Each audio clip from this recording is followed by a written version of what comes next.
Deadpool. So, you know what's really cool about unpacking sometimes, especially, well, there we go, especially when you haven't seen some stuff in a very long time, you find all your cool stuff. I found a couple of cool things. First of all, my humongous Deadpool action figure with articulation, and even his feet bend up and down. And he's got like weapons you can actually take out. This thing is so cool. When I got this for my birthday one year, I don't remember which birthday, but I got it for my birthday. It comes with a bunch of different hands. Comes with some other weapons. I got to find the rest of them. There's like size and a couple other guns, but super cool. He's super dusty. It's an X Force variant that I got.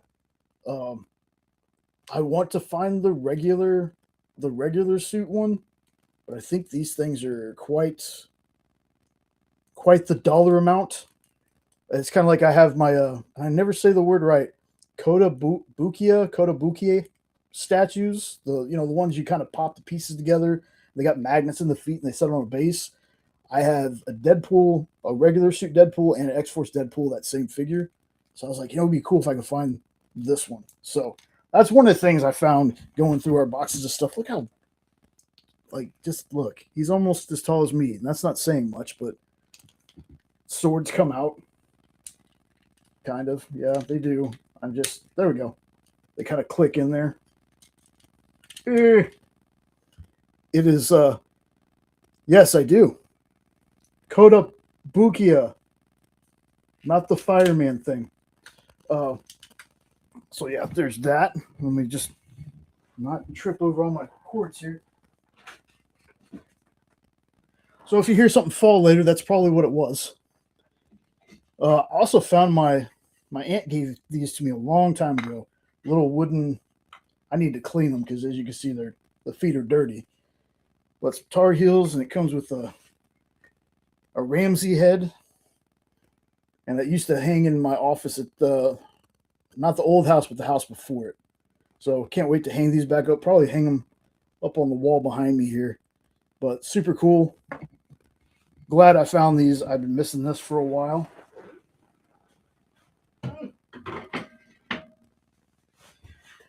And then we see my night wangerang back there, as I call it. I found my batarang.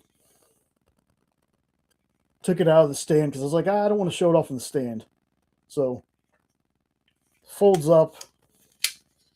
It's actually pretty sharp for being plastic, but super cool. Yeah, night wangerang. Yeah, I might leave it on the base. I might just put it on the wall behind me. A lot of space in here to put stuff up. I got some art pieces Jenna did on the walls. This is one of those rooms that it is my office, but it's where we're getting everything put together and set up in the house. The odds and ends go in here. So this will be the last room that actually gets cleaned up and things put where I want it. Most of our comic boxes are in like a closet that's blocked off right now. It's got my pull-up tower in here. Exercise bike is in here. Box of pops literally going to the ceiling. Hang on.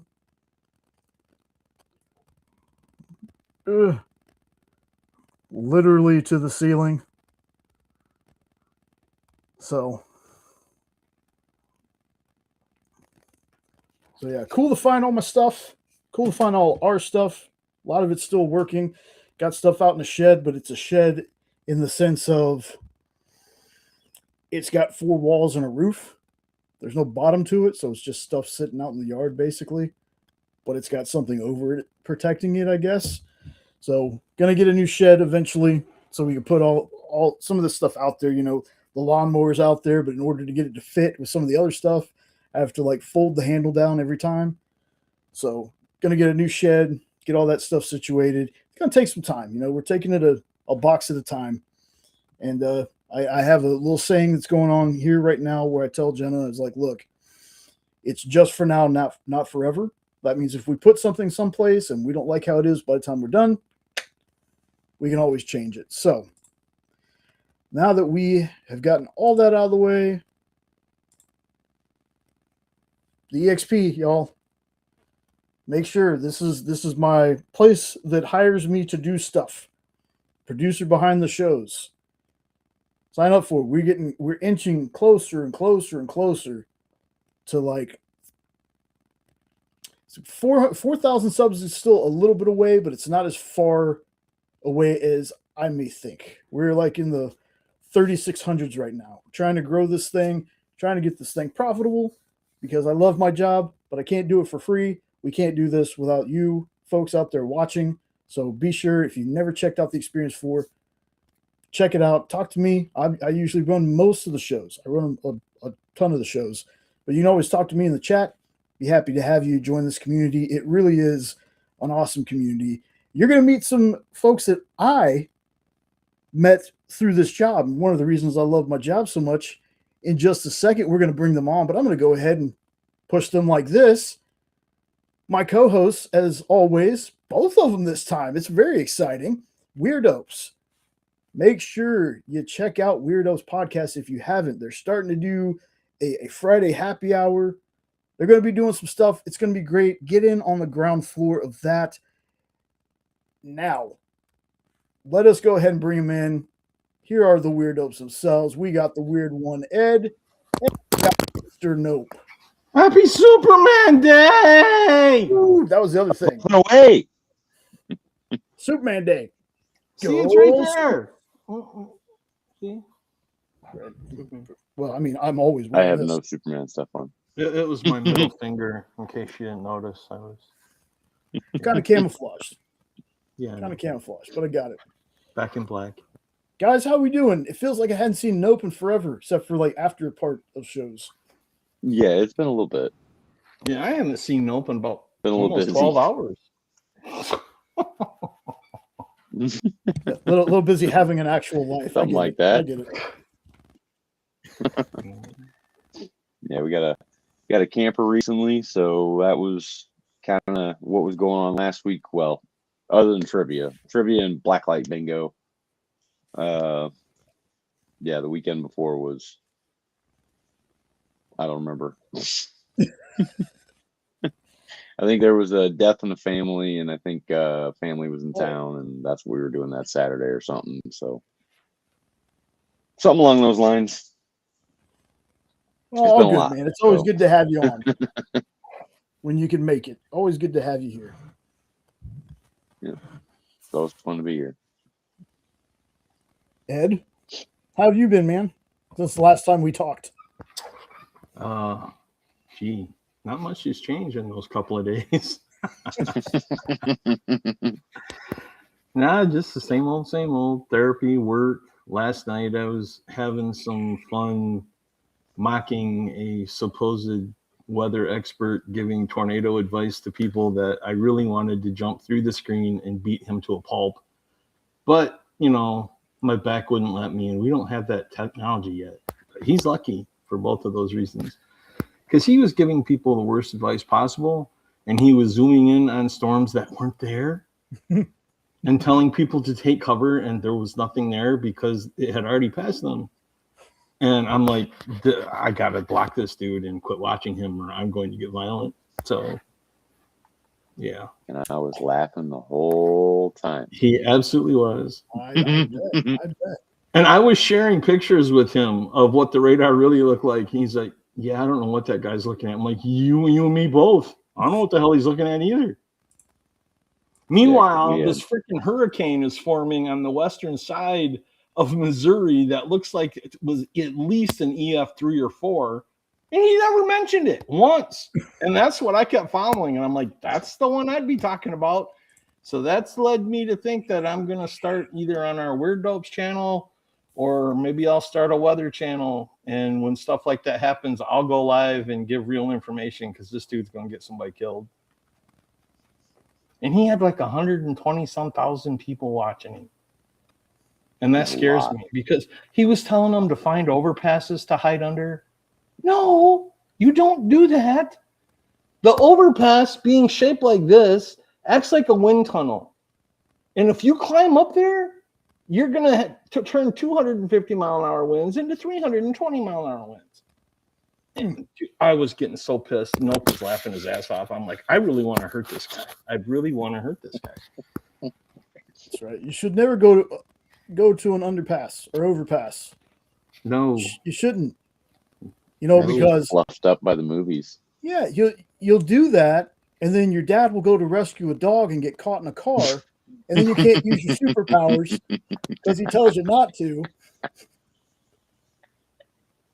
I'm sorry, I love Man of Steel. I did not like that part of the movie, man. Kevin Costner was a pretty good. You know why Cavill didn't save his dad? Because he's a pussy. That's why. Yeah. Hear that, Snyder people? Bite me. How's that? Well, and it's supposed to be set up to where he can't save him. Like it's something that he can't save him from. The heart attack. Yeah. You know? Right. That made no sense. That was dumb. It could have, but he didn't because even get out Jordan, yourself. Even Jordan Wouldn't helped he beat a tornado. Yeah. You wouldn't have even seen it. Nope. Like nobody probably right. even seen him standing there. That's right. There's too much going on. It goes back to comics no matter what we talk about. You want to talk about weather with the weird one? Well, it could still go to comics. Ask me anything. I've been studying weather since I was 6. So ask me anything. So you can even ask me where Nope lives now because I have him narrowed right down because I was watching the tornadoes. No. Let's let Doc They can ask. I didn't say I'd tell them. I just said that they could ask. Let's let Doc Nope. Stop it. Thou shalt not mock me. He's gonna get swatted. He's gonna get swatted because of us. Ooh, baby. So his address is 1429 Elm Street. You spelled weird wrong. Who did? You're not getting me twice. You're not getting me twice. That is hilarious. So, folks, couple of links in the chat. Chum. What was that? Chum. Enunciation. Yes. You talk a lot about Chum. Chum. Still on Kickstarter right now. Still an opportunity to grab your copy of the awesome die cut hardcover. I can't wait to get this thing in. I have the trade. I had to get this die cut hardcover, man. Comics Tribe Not too late. You can jump in and get all the chum you can shovel. That's right. That's right. Ed can load upon load. Yeah. And Jay even has statues of it. Look, I did this for the bit. This is on me. But yeah, had to bring that up because it does have I think another week or two, and then the Kickstarter's over. The one that just started, though, that I want to talk about a little bit. No Heroine Second Chances by Frank Gogol. This started out as a Source Point Press book, I believe.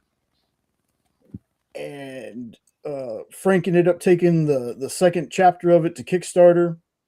Got the first issue of that. Fantastic. Totally flips the story. I heard she fought her worst demons. She did.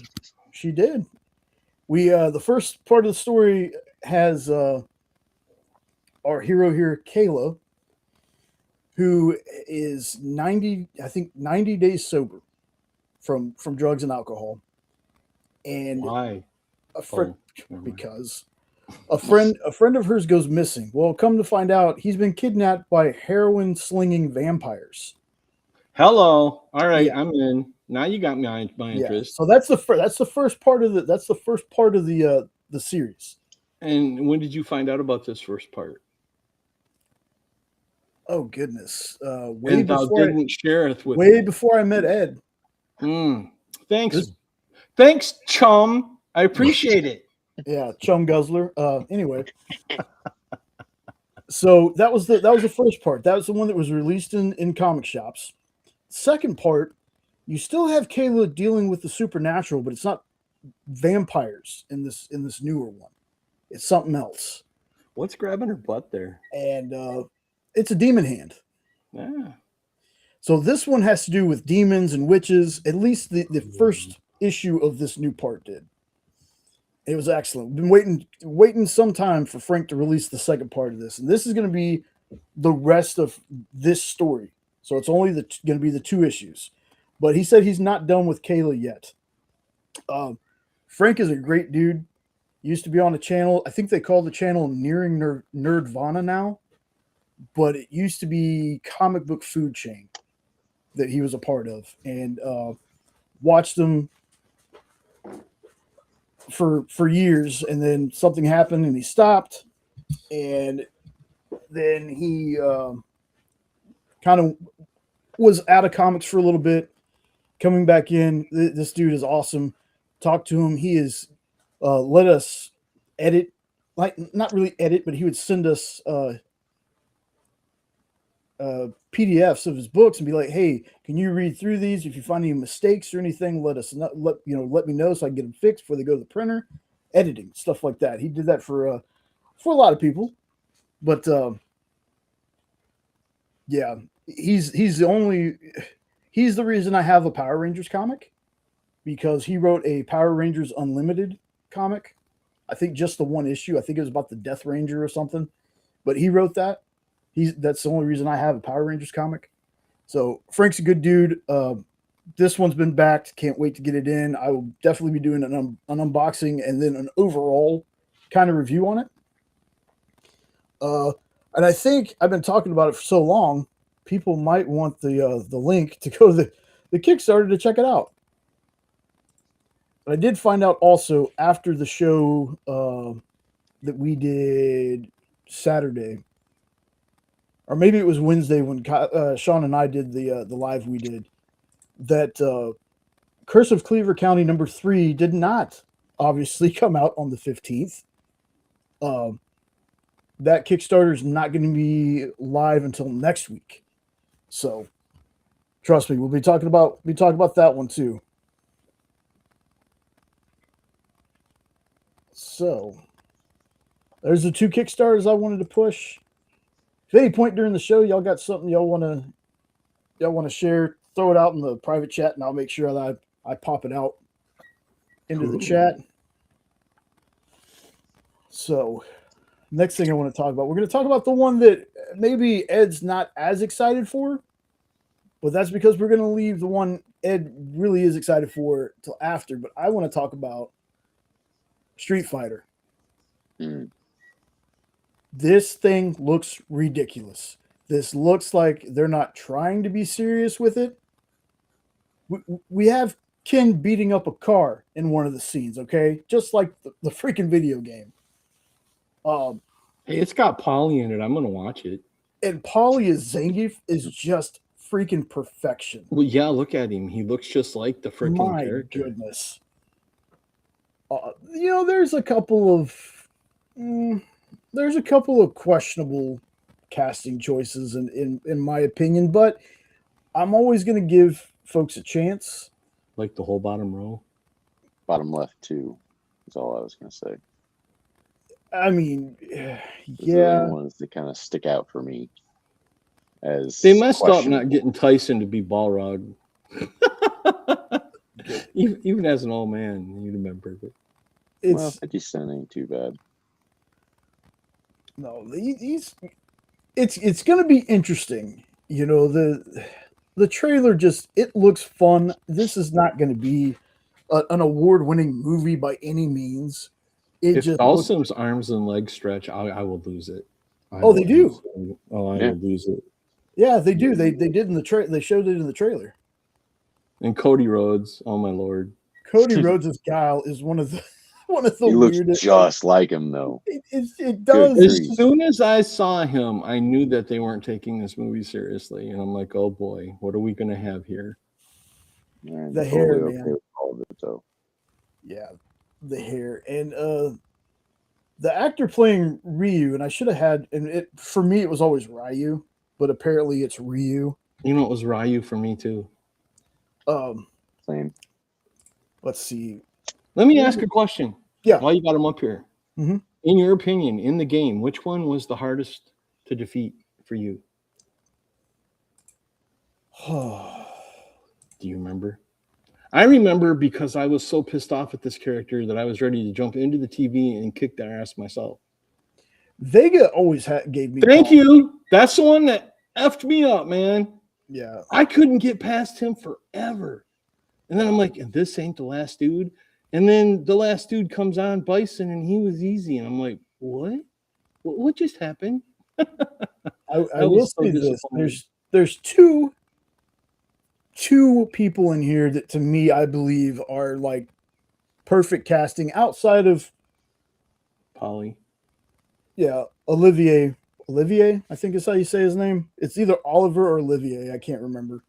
But Richter's, Paulie, yeah. Other than him, Andrew Koji is Ryu. I love that dude. If you've what would I know him from? There was dang it, come on. I had the freaking Warrior. I think he was Into the Badlands. He was into the Badlands? I think so. Or I'm thinking of the wrong movie or the wrong show. Maybe it was Warrior. I'm thinking of Warrior. I'm on it. Is that dude next to Bison, that other wrestler? The dude next to Bison? Yeah. He looks like that. Yeah, that's Roman Reigns. Yeah, I couldn't think of his name. Like, yeah, I'm like, so how many wrestlers are in this thing? Now I'm really curious. Any of the other ones? Yeah. Hold on. Sorry, I didn't mean to break your thought. It's Roman Reigns and Cody Rhodes. Okay. Cody Rhodes. I was like Jason Momoa was in it, of course, because Jason Momoa is in everything.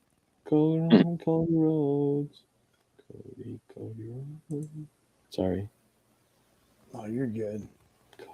Okay, so it wasn't in the Badlands. It was a show called Warrior, which there's a really cool fight that he has with Michael Bisping, where it's one of those big. Bisping is like the badass that's defeating everybody, and they're telling Andrew Koji's character, "You're gonna have to be quick. You're gonna have to finish him quick," and he kicks him one time and he's done. Like it's really funny. It's a funny scene, but I think he is perfect. I think that, oh my goodness, I just had her name, Kalina Liang as Chun-Li. I think she's great. There's some of these characters that I don't know a whole lot about. Like I don't know the dude's name at all, but the guy that got to play Dawson couldn't look more like him. Dawson, Vidyut looks great. Yeah, Vidyut. Yeah, he definitely has the look. I cannot read that font where it's got their names, so I don't know what any of them say. That's a funky ass font. Yeah, it is. I can't read one single name of Balrog or however you pronounce his name. Yeah, I can't read it at all. Yeah. Looks like Palrog. It looks like it says Oreo Socat Jackson. I don't know what the hell his name is. That's you saying that reminds me of. Please tell me. You ever see the Key and Peele sketch where they do the football teams? Oh yeah. Yeah, that sounds like a football. It one does. Of the football names. Oreo Soul Cat Jones or something like that. That's what it looks like, man. Oreo Soul Cat Jones. Look, I don't think these were meant to be read. It's just, hey, this looks cool. Throw it up there.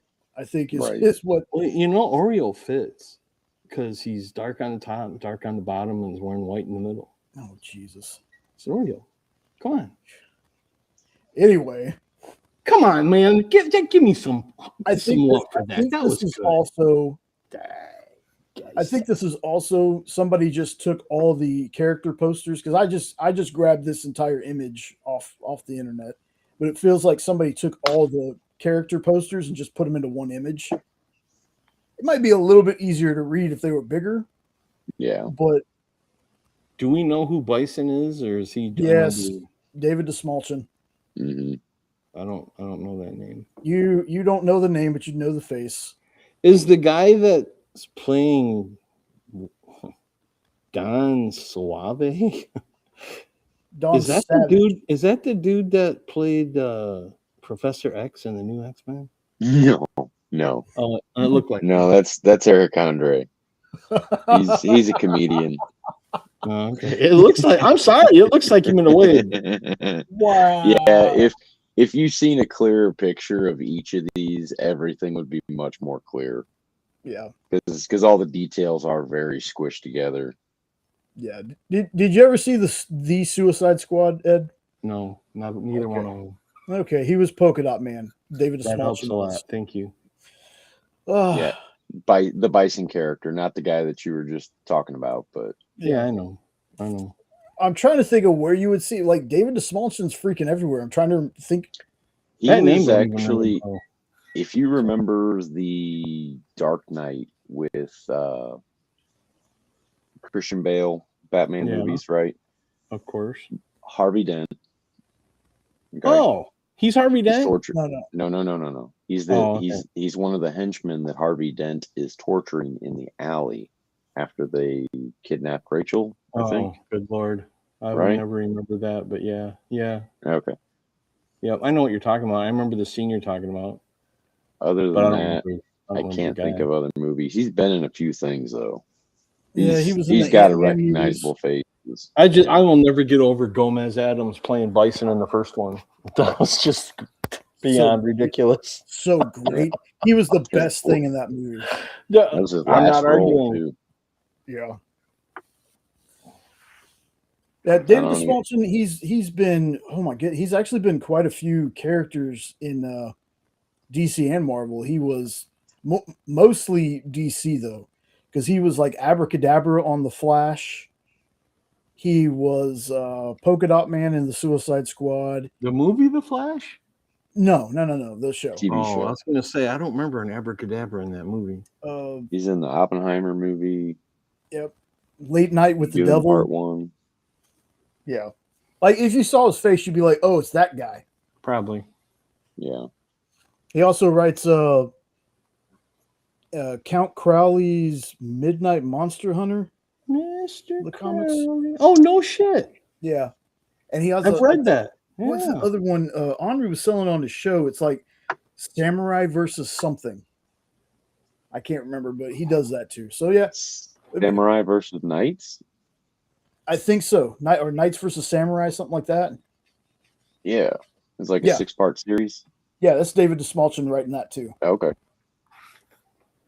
Are some of these characters from newer versions of the game? Because the names don't look familiar to me at all. Like Don Suave or whatever the hell that says. Don Savage, Dan Habiki. I know Cammy, but Cammy just is weird to me. Julie. Yeah, Cammy's in the regular. Which first. one's Cammy? Cammy's the blue one down at the bottom. Oh, okay. With the 5s. She was in the first one? I only remember Chun-Li as a chick. Well, maybe Cammy was in the second one. Cammy was in the original Street Fighter movie, though. Oh, I forgot about that thing a long time ago. I was talking about the game. Yeah, she was like in the second or third Street Fighter. But I don't think they had her in that costume, though, did they? No. Or no, they did change their costumes right before the little fight tournament, didn't they? Some of them. Because that's how you got the Chun-Li with the buns. I think all of the originals ends with Bison, because anything after that, none of those names ring a bell. And I was a Street Fighter addict on my Super Nintendo. I don't remember Akuma Matata, if that's his name. Does it say Akuma? Oh, Akuma? Yeah, he was the one that had the one that had the big beads around his neck. Yeah, I don't know if he was in the first one. The game. I couldn't tell you. I don't the think he differences was between the character rosters. I think they end at Bison, and they probably did that on purpose. Yeah. Was that on Sega? No, it was Super Nintendo. Super Nintendo. I had Mortal Kombat on Sega. Yeah. Yeah, it's when you get to those alpha and all those others, like where you have like R Mika, the chick that slaps her butt before she fights you. Like the games got really weird. It sounds like it. I'm telling you, in that very first game, I was addicted, and I always played as Guile. That's the only one I ever fought as. And that Vega SOB, oh, I almost broke my TV. I had to leave the room and walk out because I was like, it's cheating. And then I finally figured him out, but he pissed me It's off. cheating. Oh, game's he pissed me cheating. off so bad. He would, because he flipped those Wolverine claws and go, and you'd be like, wait a minute, I just kicked you in the face. You can't go on me already. Get out of And here. the guy playing Ken, who it kind of looks like this is going to be a Ken heavy movie from the last trailer. It kind of looks like it's a story focused on him, really. Noah Centino, he was in the Black Adam movie as the newer Adam. Never saw it. I don't care what nobody says. Black Adam was great. I don't care. That was a great movie. I've watched it several times. Forget The Rock. The rest of the team, Dr. Fate, Pierce Brosnan is Dr. Fate, perfection. That was so good. But he was Even the originally guy that going to did be Hawkeye He-Man. was awesome. Yeah, or not Aldous Hodge. Yeah, I wish they could have brought some of those folks back over to this one, but Noah Centineo, I guess is how you say his name. He was originally going up for being He-Man. I don't know what happened there, but he was originally going to be in the He-Man movie. Wasn't buff enough. Who knows, man? Because the guy they got playing He-Man more of the is not practical. exactly huge. Yeah. That's the only complaint I have about this new trailer is I wish it was a different actor when he turned into He-Man. And it was like a real big muscular dude. You want him to Lou Ferrigno it? Yeah. Well, no, just get the anyway. dude with big muscles to play He-Man. Well, that's what I mean by the Lou Ferrigno it, because that's what they did with the Hulk. Oh, I thought you They meant had like somebody else put playing makeup and crap on him and David stuff. Banner. Yeah, And then exactly. Bill Bixby. when he transformed, Exactly. Well, technically, they're two different people. Prince Adam and He-Man were two different people because even though absolutely nothing changed about him other than his clothes, no one could recognize him as He-Man. Right. So it would make sense if he was just slightly different, with how he looked. Right. Just somebody a little more jacked. I would have liked to have seen that for the He-Man part, but it's the magic that gives him his power anyway. So yeah, and that's why he could kick Superman's butt. But we're not going to go there again, Jay. Yeah. Uh-huh. Well, because technically, if you think about the cartoon, anyways, where He-Man started, the guy that when he's Adam talks like an idiot. Uh-oh. I didn't mean for you to talk like an idiot there. Nope, I'm sorry. I didn't mean to jinx your mic. Oh. He's doing the eep op orc Remember that from the Jetsons? Yep. It's like the look on his face. I know. I like to look too. It looks like he chat his pants. So mad. Freaking Mike. This thing sucks. every time. Yeah. Well, it's the headphones now. So, and I have nothing. But it's hilarious because it only does it on here. When we talk, it never does it. Ever. Well, it's only on here. Yeah, my phone's clear as day. No, but I mean, even when we were doing Restream last night, we didn't have no trouble. Yeah. I don't know. It's weird. I blame Jay. # blame Jay. Why not? We blame Sean enough. Oh, that's right. I forgot. # blame Sean. So he's our default. Yeah, and like basically how it goes with this one is just going to be the fun one I watch. It's going to be stupid fun. If that's how they're making it, I'll enjoy it. But if they're trying to make this a movie, it's going to be stupid. They're not making it like they're doing this one. This looks like an effing awesome movie. I really dug the first one. The first one did not get a lot of praise, but I liked the first one, but I'm telling you right now, just from the previews, this one's going to be awesome. I almost said kick ass, but that would have been stupid. But this thing looks incredible. I can't wait. Get over here. When I heard that, I was like, oh. Yeah. Yes, I'm calling it now. I have nothing to go on here, folks, but seeing how people got quote unquote powers in the first movie, we're going to see a Johnny Cage shadow kick. We're going to see that shadow power. He's getting that power. That's Which happening. one's Johnny Cage? Carl Urban. I'm totally kidding. Okay. Dude, there's sometimes, man. Dude, I was addicted to this game. I can name them all. I loved this game. Especially all their death kills. Fatality. Yeah. They've got to do that at least once. I don't know how they would make that part of the movie, but somebody's got to yell fatality. I could have sworn they did some of those gimmicks in the first movie.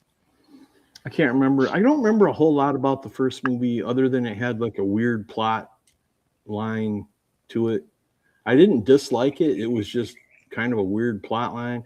Wasn't, or am I confusing it with a different movie? Wasn't there some kind of a artifact or something that they were trying to find that they had to do something with to save the world or something? Really weird like that? Or am I'm gonna be real honest. I'm gonna have to watch the first one again. Oh, okay. It's been I watched it because I watched Go it ahead. more recently. It's nothing to do with an artifact by any means, but it's like the warriors are chosen to where like there's that thing inside of them that can either unlock their power or yeah, that's what it was. It's basically And their they have to token figure to out- get into the tournament. Right. That's Right, what it they have was. to figure out how to unlock it, and then whenever someone's killed, that power or their token, so to say, gets transferred over to the person that killed them. Yep. So that's how what I was Kano got thinking. his power. that was my favorite part. Oh yeah, for sure. Him getting his power was my favorite, just because they were picking at him, and he Mhm. finally just gets pissed off. Is, and it is that happens the like- same Kano? Yeah. Cool. Yeah. Yeah, I think they He's just not brought bald. everyone back. That's awesome. I can't wait for this movie. And First time I saw Sony Urban was having going to be power Cage. I is was jet. like, oh. I was a little surprised that they went that route with an older Johnny, but like I got no problem with it. Like they're playing the not, I don't want to say over the hill because it's not like he's old. You know, when you consider all of the blockbuster movies he's been in, Mm-hmm. yet he's not that known. You don't hear much about him, and a lot of people still say "who" when you say his name, and that blows my mind because he's been in the world of Star Trek. He's been in Lord of the Rings. He was the absolute best Judge Dredd you could possibly ever have, in my Yes. opinion. Yes. That man is just an amazing actor. We actually talked about him last night on the Did you? art show. Yeah, we talked about him last night on the art show because for those who don't know, the EXP also has hosts a lot of the Dynamite folks. Like we have a couple of shows. Oh, Nope dropped out. Nope is back. And one of the shows we Did do. nothing. Oh, one of the shows we do is an art show with Nick Barucci. And if you know who Nick Barucci is, head of Dynamite, he's also a producer on The Boys, which stars Carl Urban. And Who's he was that? he was talking about, he goes, does anybody know the show that Carl Urban and Anthony Starr were in way before they were big? And I was like, I'm gonna let people have a chance to answer this. And I cut my mic off. And like it was going. I was like, not Jay back here yelling the answer. Oh. Because remember, Carl Urban and Anthony Starr are both from New Zealand. What's one of the most famous New Zealand shows from back in the day? Howard the Duck. Howard the Duck. Xena. Warrior Princess. Yep. Filmed in New Zealand, just like Hercules. Carl, and I was like, Carl actually played two different characters. He was Cupid, and then he was somebody else. I can't remember the other character. But Anthony Starr, I believe, played Xena's son. Huh. I bet he breastfed for the whole show. You know, maybe that's why he's so like into milk as Homeland. If you folks haven't watched The Boys, that's a Boys reference. Yes, and it also, if you want to see him kind of the same chaotic, but chaotic good, you got to watch Banshee, folks. If you've never watched Banshee, you've got to watch Banshee. That show is so good. I love him in that show. But I forgot all about that until you just said it. Yeah, but Ashamed of myself. This is gonna be cool. I thought we were still gonna follow the original character story, and it's good to see that he's still there. The guy that was in the first one. This is probably the stupidest thing that you've heard in a long time, and probably the stupidest thing anyone's said in a long time.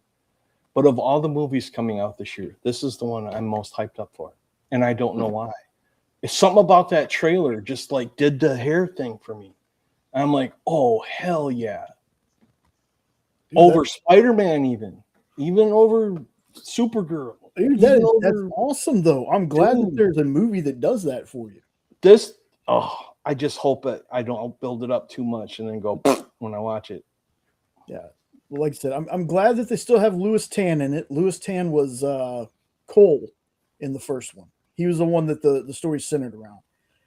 Louis was, for me, one of the best parts of Iron Fist. He was in there as like a drunken guy that Danny Rand fights.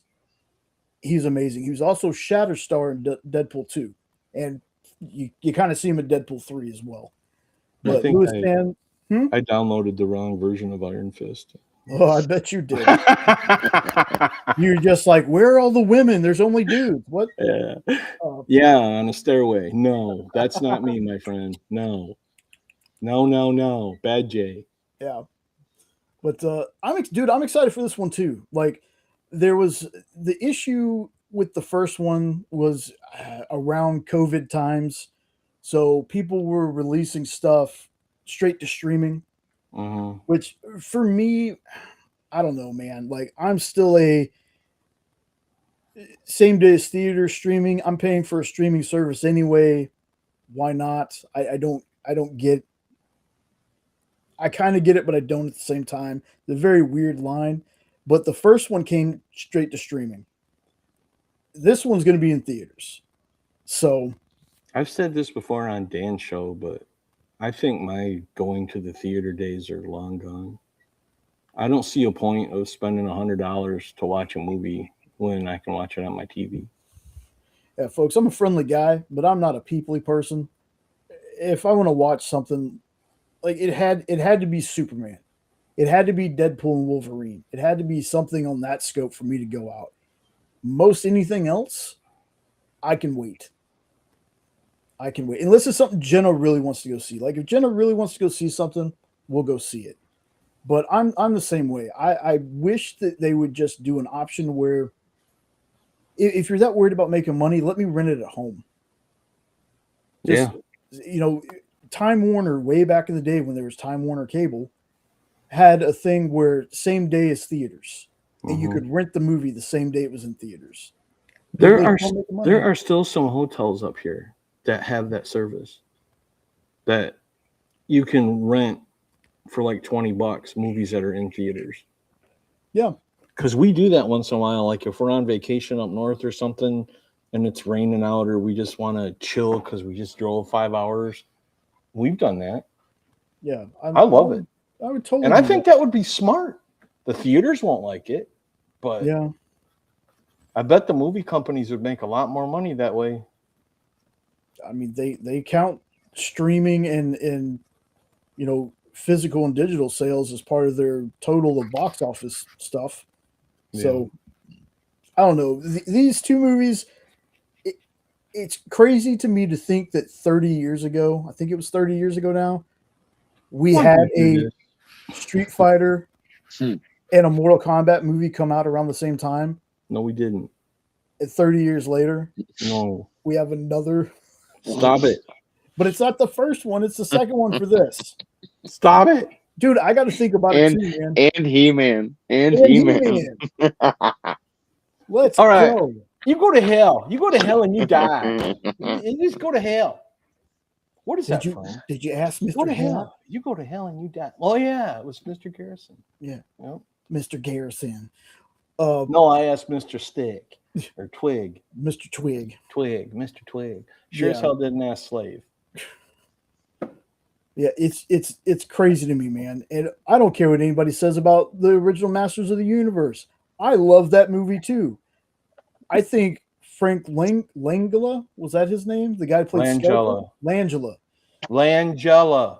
I said Langella. There. Now you got it right. You know, you said Langella. The first time. It's Frank Langella. Langella. A lot of people think it's Franklin Jella, and I hate people that say that, and I want to hurt them.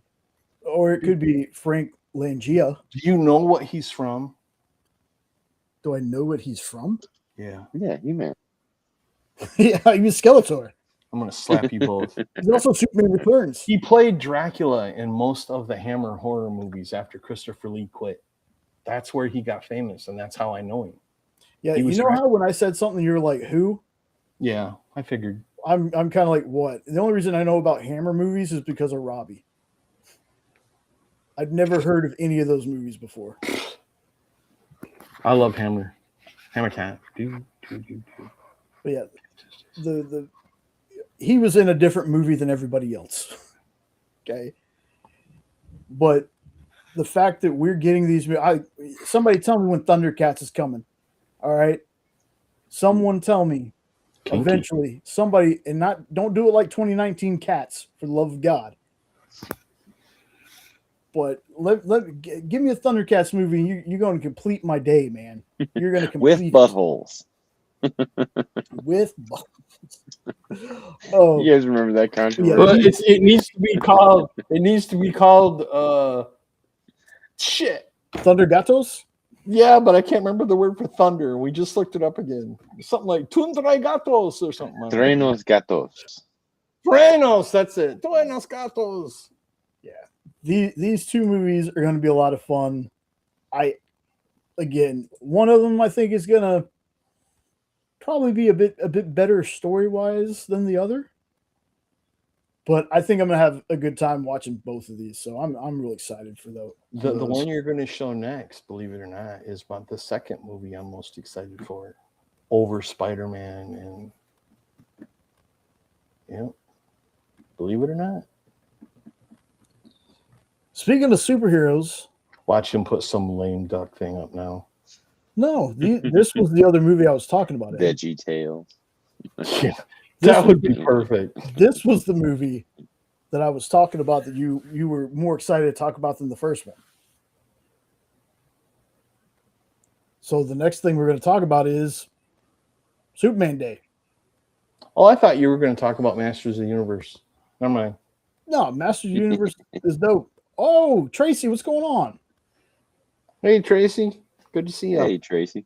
Now I grabbed this image, but the Christopher Reeve Superman you see flying there, I added that. I like the image, but I was like, it needs a little something. So I have this saved on my desktop. Well, thank you, Tracy. I appreciate that. Oh, Tracy's here. I know I got. Yes, I do. There we go. Make sure, if you have not yet, folks, watching on the rewind or anybody jumping in here later, give Tracy a sub on YouTube. Fantastic artist. Got some of her. Let me see. Hold on. Let me get back up to here. Your Superman says we're tingling. She had the Clark tingles instead of the Peter tingles. You can't really see it. I don't have everything hung up yet. But that right there is a card Tracy did, and I got it pinned to the wall. I take it down. And up here, got a little bit of glare, but that's another art piece from Tracy. Made sure I got that up as soon as I put this awesome light box that Note made up here. Hell yeah. Hell yeah, Tracy, always. Does great work. Great work. And I love your art, but I got to tell you this, when you do the cartoon style, that Bruce Timm cartoon style, fantastic. Fantastic work. I love this stuff. Don't get me wrong, but your cartoon stuff is out of this world. That cartoon Wonder Woman she did on that one cover where it had the different Wonder Womans, my jaw dropped. I'm like, oh my God, that looks just like a snapshot from the cartoon. Tracy, your choice. I'll take any art you want to send my way. It'll be up here on the wall. Oh, please do art from The Boys and a staircase for him, and I want to see him put that on the wall.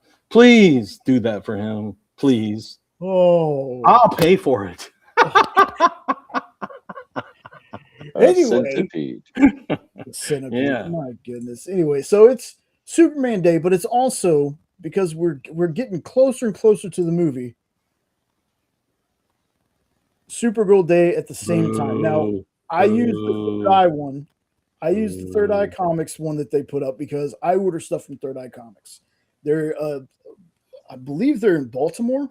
It's a Baltimore comic shop, but I've ordered stuff for them. After next week, I'll finally get my pre-order stuff because Dummy J, never pre-ordering things before, ordered something that doesn't come out until next week. So I've been waiting for months to get this stuff in, but can't wait. Super excited.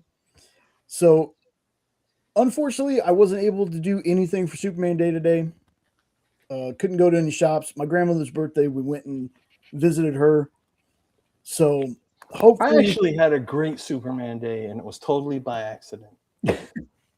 I woke up. I couldn't sleep last night, so I got out of bed, turned the TV on, and the Me TV channel still does Saturday morning cartoons.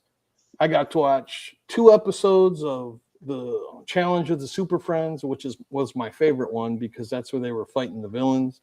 And it had Solomon Grundy and Bizarro both in it, which are my 2 favorite of his Rogues Galleries. I love that cartoon. And then I saw a thing that said it was Superman Day. I didn't even realize it was Superman Day. So I'm like, well, heck, since I've already watched Super Friends, I started watching some George Reeves Superman on Me TV. They had some colorized versions. I got to watch those. I redid the Superman movie from last year for probably the at least 12th time now. And then I started reading some old Superman comics that I had. And I had a really good day and didn't even know it was Superman Day until I woke up. Yeah, my Superman comics will probably come after the show tonight. Let's see. So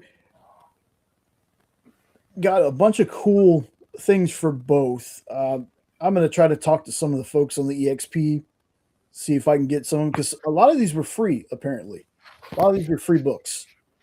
But some of these, I don't think they are free because we got Supergirl #1, Supergirl Day special edition with Streaky and Supergirl Day. I got Superman Day stuff too. He's your favorite thing, and you're bastardizing his holiday. I'm not bastardizing it. I'm not the one that called it Supergirl Day. You just did again. Dude, if I could make graphics like that's on that comic right there, we'd have a much higher produced show. You probably shouldn't talk about not being a good producer when that's what you do for a living. Higher production value. Now that's a perfect cover because I couldn't give a crap less. That's great. Whatever. I'll see the movie. I want to see the movie, but this is Superman Day. This is not Superman Day. No. She has her own birthday. Go away. Well, like I said, being close to the movie, we're probably going to get Summer Supergirl soon, too. Yippee-ki-yay. It's my party and I cry my fortune. I know. And you want to hear something coming from a big Superman fan? I think Supergirl might even make more than Superman. All right, Jay. To quote a wise woman, I will fight you. We got Superman Time and Time Again. Never heard of this book. I'm definitely going to be looking this thing up again after the show. These all came out today? They're Superman Day 2026 special editions. Some of the like I said, some of the comic shops had free issues. Well, see, now that other one though that they were calling Superman Day, that was just a reprint. I Yeah. was so pissed. I thought it was going to be something for today. No. No, most of the stuff is just going to be free books, and they're going to be reprints. Like, so Sean, for Superman Day last year, we went to the Adventure Begins, which is a great shop. If you're ever in the Texas area, check out Adventure Begins. He bought a Superman Unchained. Well, they had a special edition Superman Unchained. You know what was special about it? The dust cover was different than mine. Wow. That was the difference. Dude, since you mentioned Texas again, you gave me the Trembly Wembleys earlier when you were talking about your new house. When you said you have a shed with no floor and you got stuff in it, my mind immediately went to rattlesnakes. I'm like, oh my God, you're going to bring a rattlesnake into your home in a box because it's on the ground. Oh, nope, no boxes out there. Live there. No boxes out there. Oh, trust me, that thing's getting replaced soon. It was just a necessity. Please. Oh my God, please. I'll never sleep again if you don't put a floor in that thing. I already told you my story with rattlesnakes before. Yeah, you did. I don't do snakes either. Well, I'm not saying anything because Tracy's here and I respect her as a human. Got this awesome foil cover. Then we got preview of the graphic novel Rob Justice. So this is one of those, probably younger folks to read. Something cool for the kids. Then we got Supergirl The World. I've never heard of this, but I am going to be looking this up too. I think this cover is gorgeous. And it does say free down there. So that's cool. So that's most of the books. Like I said, I couldn't find every single book that they were releasing for Superman Day. But there are some very cool things. Sorry we missed it this year. Yeah, like I said, it looks cute. And look, he's holding Batman's, come on. Holding Batman's cowl. Dude, I would have never known that had you not said it because of that big white stupid square. Yeah. Now I could see it. Yeah, we didn't get to do it this year. We are going to be doing Free Comic Book Day / Comics Giveaway Day. So check the live. That one will be pretty much stuff we picked up that day. So next year though, Jenna was like, next year we're doing Superman Day for you, and I said okay, we'll do it next year. So what we're going to get into next is some books that we read. And I'm only halfway through this one because I waited too late to try to read it. But we're starting off, DC-wise, with logo number 2. You shouldn't have started with that one. Why? Because that's my pick of the night. What? You got to tell me these things, man. I'm just joking. I don't care. I never thought I'd say this because a month ago I had no idea who Lobo was. But I love this Lobo character. And this issue, I almost did it, Dan. I'm telling you, Dan, you almost got me. This issue didn't disappoint. So basically what's going on is content industry leader type, like internet content leader, has bought up all of the rights to likenesses, voices, victims, anything to do with bounty hunting. And he owns the likeness and name of Lobo.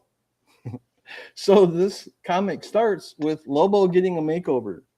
And I haven't laughed that hard at a book in a very long time because that included different hairstyles, one of which was Guy Gardner's hairstyle, which was the best. Yeah. Then they did a blonde version. Dude, I was just cracking up. And And in the end, when they got done with him, he basically looks like Judge Dredd with big, huge red sunglasses. That's the best way to explain how he looked like. Yeah. And since I'm new to Lobo, how the hell do you pronounce KZZT? Kizd. That's one of the characters. KZZT. Kizd. Yep. Dude, my OCD was like, buy a damn vowel. I couldn't stand it. It was driving me crazy. I was like, Buy a vowel. There's got to be a vowel. But I love the humor. I love the silliness. I even, I like what they were saying. They even, believe it or not, they touched my heart because they even brought in 1970s Battlestar Galactica because they use frag instead of Yep. And Battlestar used to use frack. And when they're saying mother fragging and I was just laughing my butt off because it took me back to Battlestar Galactica, and then, I'm not going to spoil anything, but if this is a spoiler to you, then I feel bad for you because this should not be a spoiler. All of a sudden, the goofy ass green and orange suited Aquaman shows up. Why? I have no idea. But he shows up and they do a thing and all this stuff and blah, blah, blah. But I don't want to spoil anything. The art is way out there. I mean, it is so far out there. The monsters look ridiculously awesome. The characters he interacts with, I love it. I mean, it touches my inner child. Great art. Loved it. And like I said, I can't believe I've become a Lobo fan. And the best part was the ending line. I'm not going to tell you why, but his ending line was, "That's fraggin' showbiz." I love that. I don't know why. And then after that story, there's like a quick little 4-page preview for the new Zatanna comic that's coming out. So I'm not really going to talk about that. But overall, a very fun read. I'm going to keep on this one. I don't know how long it's going to go. If it ends up going 30 series or 30 issues, I might watch all 30. I don't know. Or read off. Damn you, Dan. Dan Wickline. I used to love you, Wickline. Now you are the bane of my comprehension. No, I'm kidding. But anyway, I love this series. Highly recommend it. If you like Lobo, well, I can't say you're going to like this because I don't know what the old Lobo was like. But this Lobo, I love it. Yep. Again, Scotty Young, man. I harp on it all the time, but he does not get enough credit as a writer. He really doesn't. Like, Scotty's writing this. Jorge Corona is the artist on it. Just a great team. And like I said, I only got halfway through the book, but I already knew I was going to love it because I'm a big Lobo fan. The Bastich just knows what to do. Yeah, there's some ridiculously great gore too. Yeah. Oh, it's so much fun to read. Yeah, I'm totally down to keep reading about the adventures of the last Zarnian. So who's that? That would be Lobo. Oh, I thought maybe it was Kz. No, Kz. So dude, that annoyed. I'm done. I can't keep talking about it. Okay. I can't even begin to explain to you how hard my head hurt every time Kz came on the page. I'm like, I got you. So sticking with DC, on the opposite end of the fun spectrum, Deathstroke the Terminator #2. Tony Fleece writing this. Holy crap. This has been so good. It's only issue 2. Holy Fleeks. So good. Fleeks? No, I said holy fleeks. Oh, holy fleeks. I was like, are you correcting my names now too? Nope, come on. No. Lucio. I don't find this cover entertaining at all because I have relatives that died of a stroke. I'm joking. Oh my God. I'm totally joking. God. I'm totally. Anyway, holy crap. Hey, I'm in a mood tonight, my friend. So if you want to cancel me, you know where the button is. Nah, there's no cancellation here. Oh, you shouldn't have said that. Anyway, this this one picks up right where the last issue left off. In the last issue, Wade was in a bunch of crap. He's been shot up. He's been blown up with C4. We find out in this one, this Deathstroke has the healing factor. There's sometimes Deathstroke doesn't have one. This one, he has one. It's not like instantaneous or anything. He still gets messed up, but he fights his way out. And there's some pretty good gore for this one too. DC and Marvel are kind of taking some chances with the gore in their books lately, even ones you wouldn't. So is this based on the Terminator that we're familiar with, or is that just his name? No, that's just his name. Back in the day, So there's no Terminators in this. No, when they first had the character of Deathstroke, he was called Deathstroke the Terminator. Gotcha. And they're bringing the name back. But slight spoilers for issue 1, if you hadn't read it. His handler Billy Wintergreen is killed. Wintergreen. Yep, Billy Wintergreen. And his cousin Peppermint Patty. Bang. So this was like a blind drop that, and I called him Wade. It's Slade. I'm stuck on Deadpool. Oh no! Slade. Why'd you say Slade? Now I have a song in my head for the Beverly Hillbillies. Yeah. So Deathstroke goes to this America. Hate you both. Yeah. So he went to this drop. The client didn't tell him what it was for. It's just he was supposed to retrieve something. But when he gets to the place that he's supposed to, I'm guessing it's the hit he was supposed to take out. He finds Wintergreen with his throat slashed and a note pinned saying, "I'm going to take everything." So Wintergreen could have used a lozenge. Maybe. And after Slade fights his way out of the warehouse, slicing people up, uses the sword. I love when he uses the sword. He goes to one of his safe houses. Well, his safe house, he has a safe. That's crazy, right? He goes to open the safe, and there's no money. There's just an older picture of him and his daughter in the safe, which already leads me to believe that Rose, who is also Ravager in the comics, this is like her origin story of her turning into Ravager, because all of Deathstroke's money's gone. So he gets on like this message board trying to find work, like dark web kind of stuff. And we end it with two well-known villains in the DC universe apparently have been contracted to kill Deathstroke. So I'm Joker and Pink. No. Oh. It's ones that don't get used enough. Crazy Quilt. Yes. No, not Crazy Quilt. Nobody's Calendar ever Man. going to use Crazy Quilt. Dang. Well, I'll have you know, if I ever write a movie for DC, it's going to be called Crazy Quilt Unlimited. I sure hope that happens, Ed. You know it's not, but No, not at all. Not even a little bit.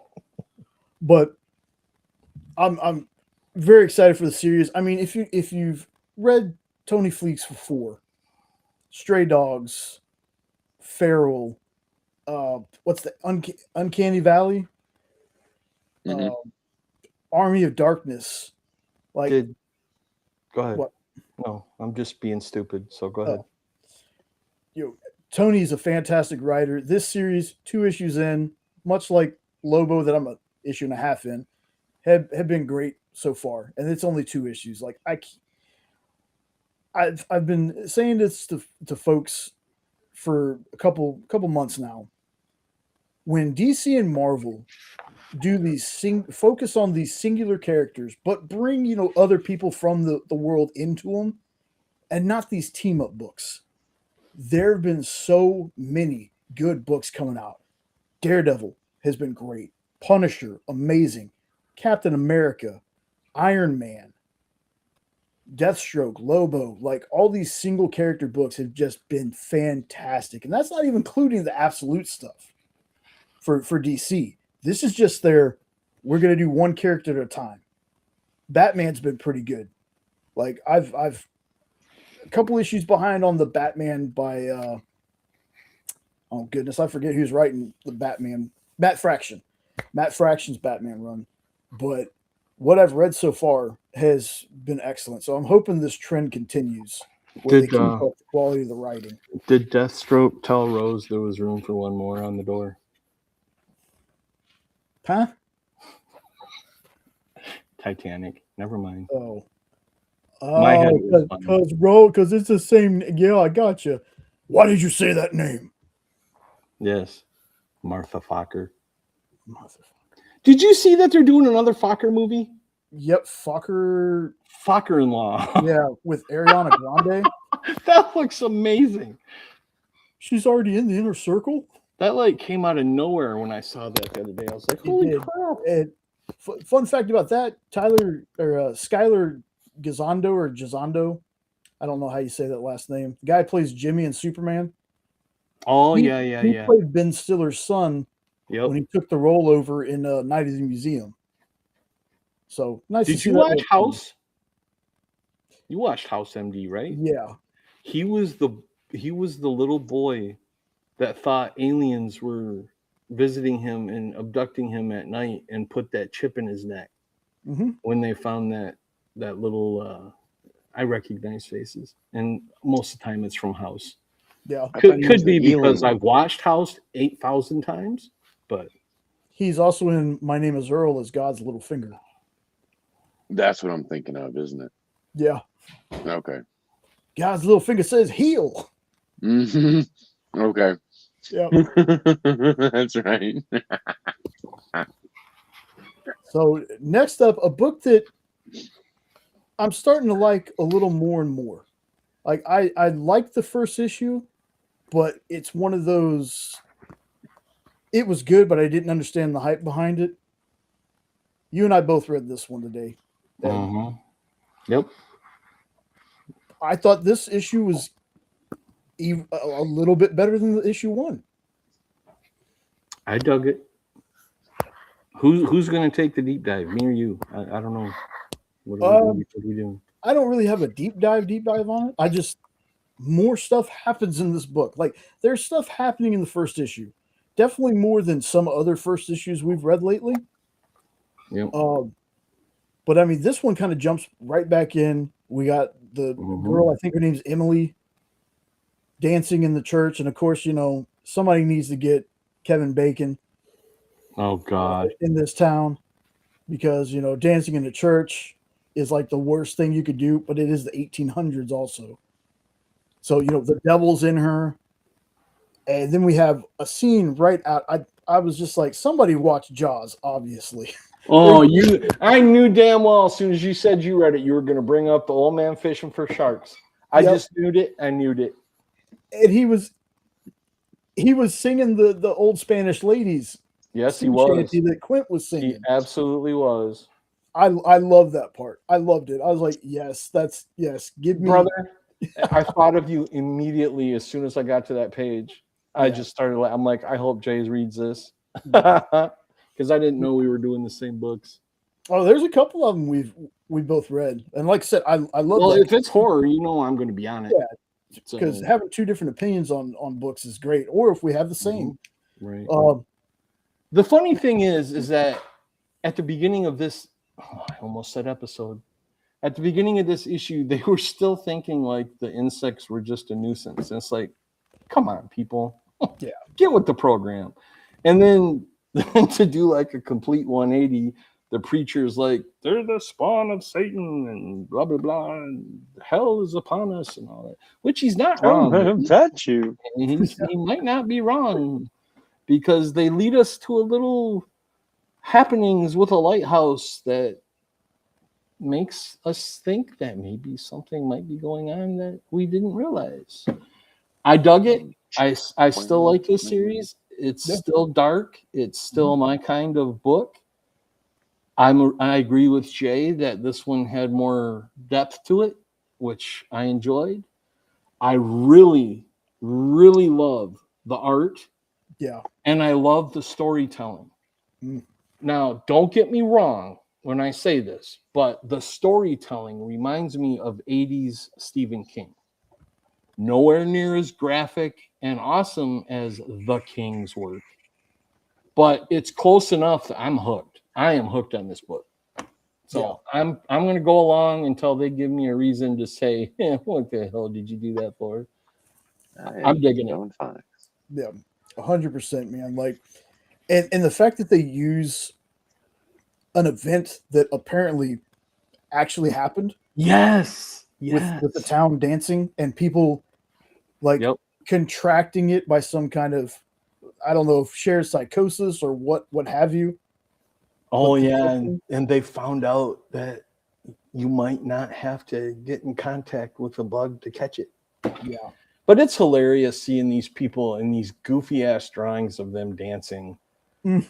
And there's like right out of nowhere, and they're like, oh my God, she's dancing. Is she going to die? I'm like, yes, because if you dance, you're definitely going to die. I love it. It speaks to me. I don't know why. Yeah. It's got enough silliness and goofiness with the horror. I'm in for the ride. Yeah, I'm gonna keep up with this one too. Like you said, until they give me a reason not to. Yep. Yeah, I'm definitely on this one. Now here's one I've been so excited for. This one is not going to be in comic shop, folks, but I got to talk about this one. Where Monsters Lie, Dead End. If you spoil anything, I'm not. I'm not. This is going to be. I haven't got to read it yet. A vague J review, very vague. I'm just gonna go to the bathroom. Okay. So how about that? Because I don't want to hear anything about this book. I'll be right back. Okay. You got to make sure, give him a little bit of time so he can't even hear. So in this one, the world explodes. No, I'm kidding. That's not what happens at all. Everybody gets Corvettes. Everyone gets Corvettes. For folks who don't know this one, there was Where Monsters Lie and Where Monsters Lie Cul-de-sac, written by Kyle Starks. This was a book that we actually read for in stores this week. And I want to say that it was the first book that everyone on the panel, Dan, Kyle, maybe Sean was there, I don't remember, but all three of us loved this book. All three of us were like, we're not ones to be like, I could totally see this on TV, but this was one where we were like, dude, this would make an awesome series. Like, it's a story about a community of serial killers. They have different sites, and in this book, you find out they really do answer to a lower power. And our main character, Connor, who was a police detective or an agent or something like that, is kind of married into this part of the family of the serial killers in this. And we find out in the first series that some of one of these killers, I think Daniel Dawson or one of them like that, like murdered his family or it's been a while since I read the first series, y'all. But so he makes it his life goal to take all these monsters out. He gets through most of that in the first two series, which were released by Dark Horse. Now, the reason you might not find this in shops is because, for whatever reasons, I don't know why Dark Horse didn't want to take a chance on another Kyle Starks book, especially this one. They opted not to do it. They opted not to do the third series. So Kyle and Piotr, I can never say that freaking name. And I apologize, Mr. Kowalski, if you ever somehow see this. They decided to take it to Kickstarter and get it crowdfunded. So when I saw it, I've been such a fan of the series. This is a series that I try to push to as many people as I can, especially if you're a horror fan. Even if you're not a horror fan, you can get into this book. Like, these books are fun. The killers are great. There's little Christmas ornament that Note made me of one of the characters from this book that I won't say.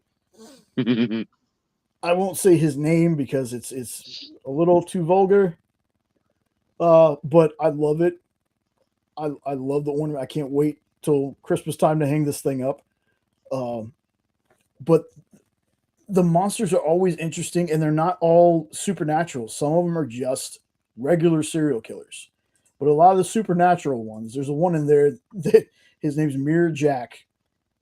And since he doesn't get called as much as he used to, all he does is smoke weed the whole time. Like he shows up the first time he gets called, and it's just plumes of smoke following him out of the mirror. It's pretty fantastic. Like I said, I won't go too in depth on this one. I'm gonna give everybody everybody that has gotten it or can get it a chance to read this one, and we'll probably talk about this at a later date.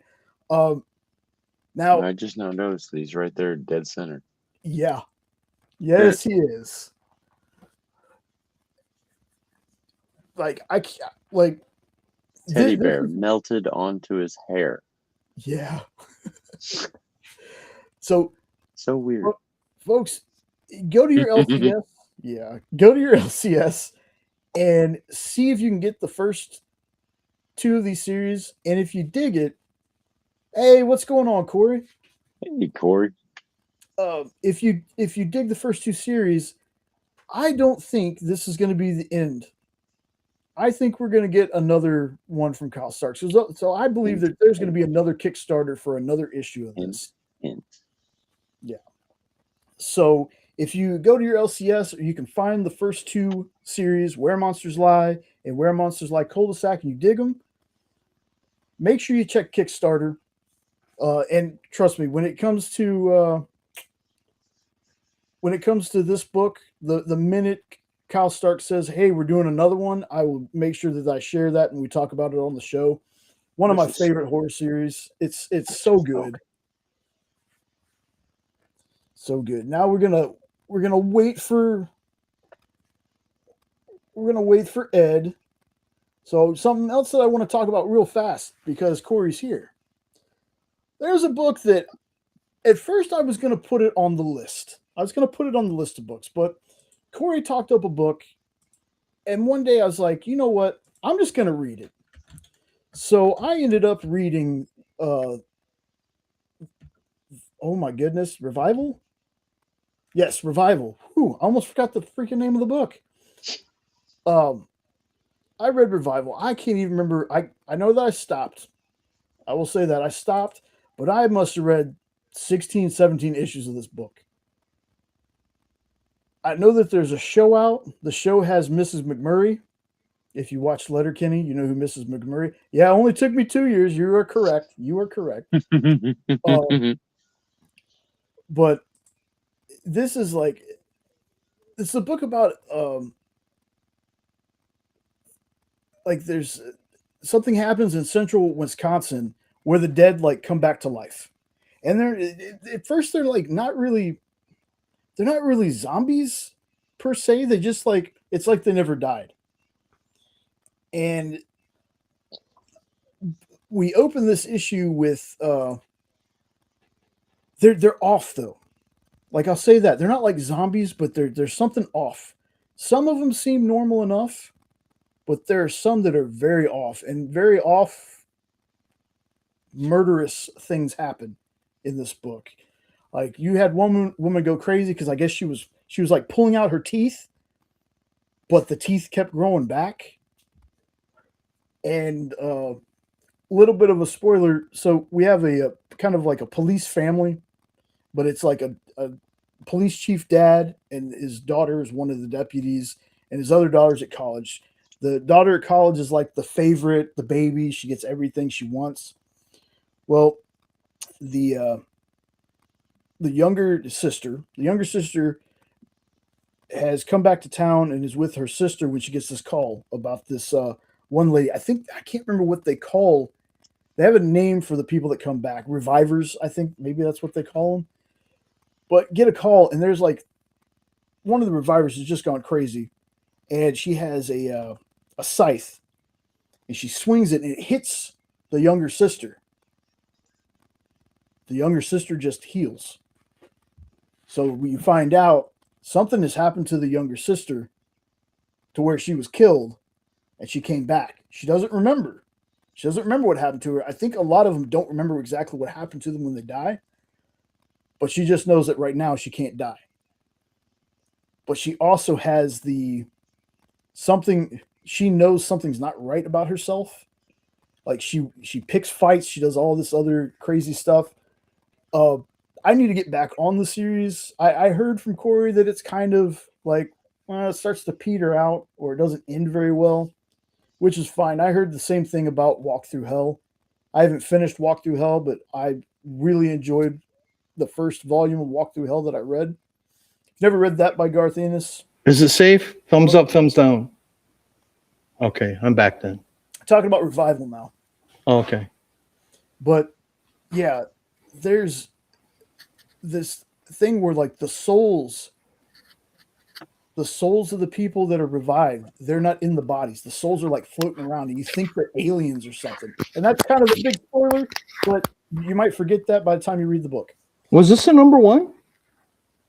Revival? Yeah. No, this is the older series. Oh, okay. I thought Corey maybe a new one came out. 2012. Yeah, I read that one. Corey had been asking me to read forever, and I finally got around to it. Whatnot is terrible. I'll tell you that much. And everybody try it yourself, but no one that I've ever talked to in the comic industry likes Whatnot, including buyers. So I'll give you that piece of advice, but try it for yourself.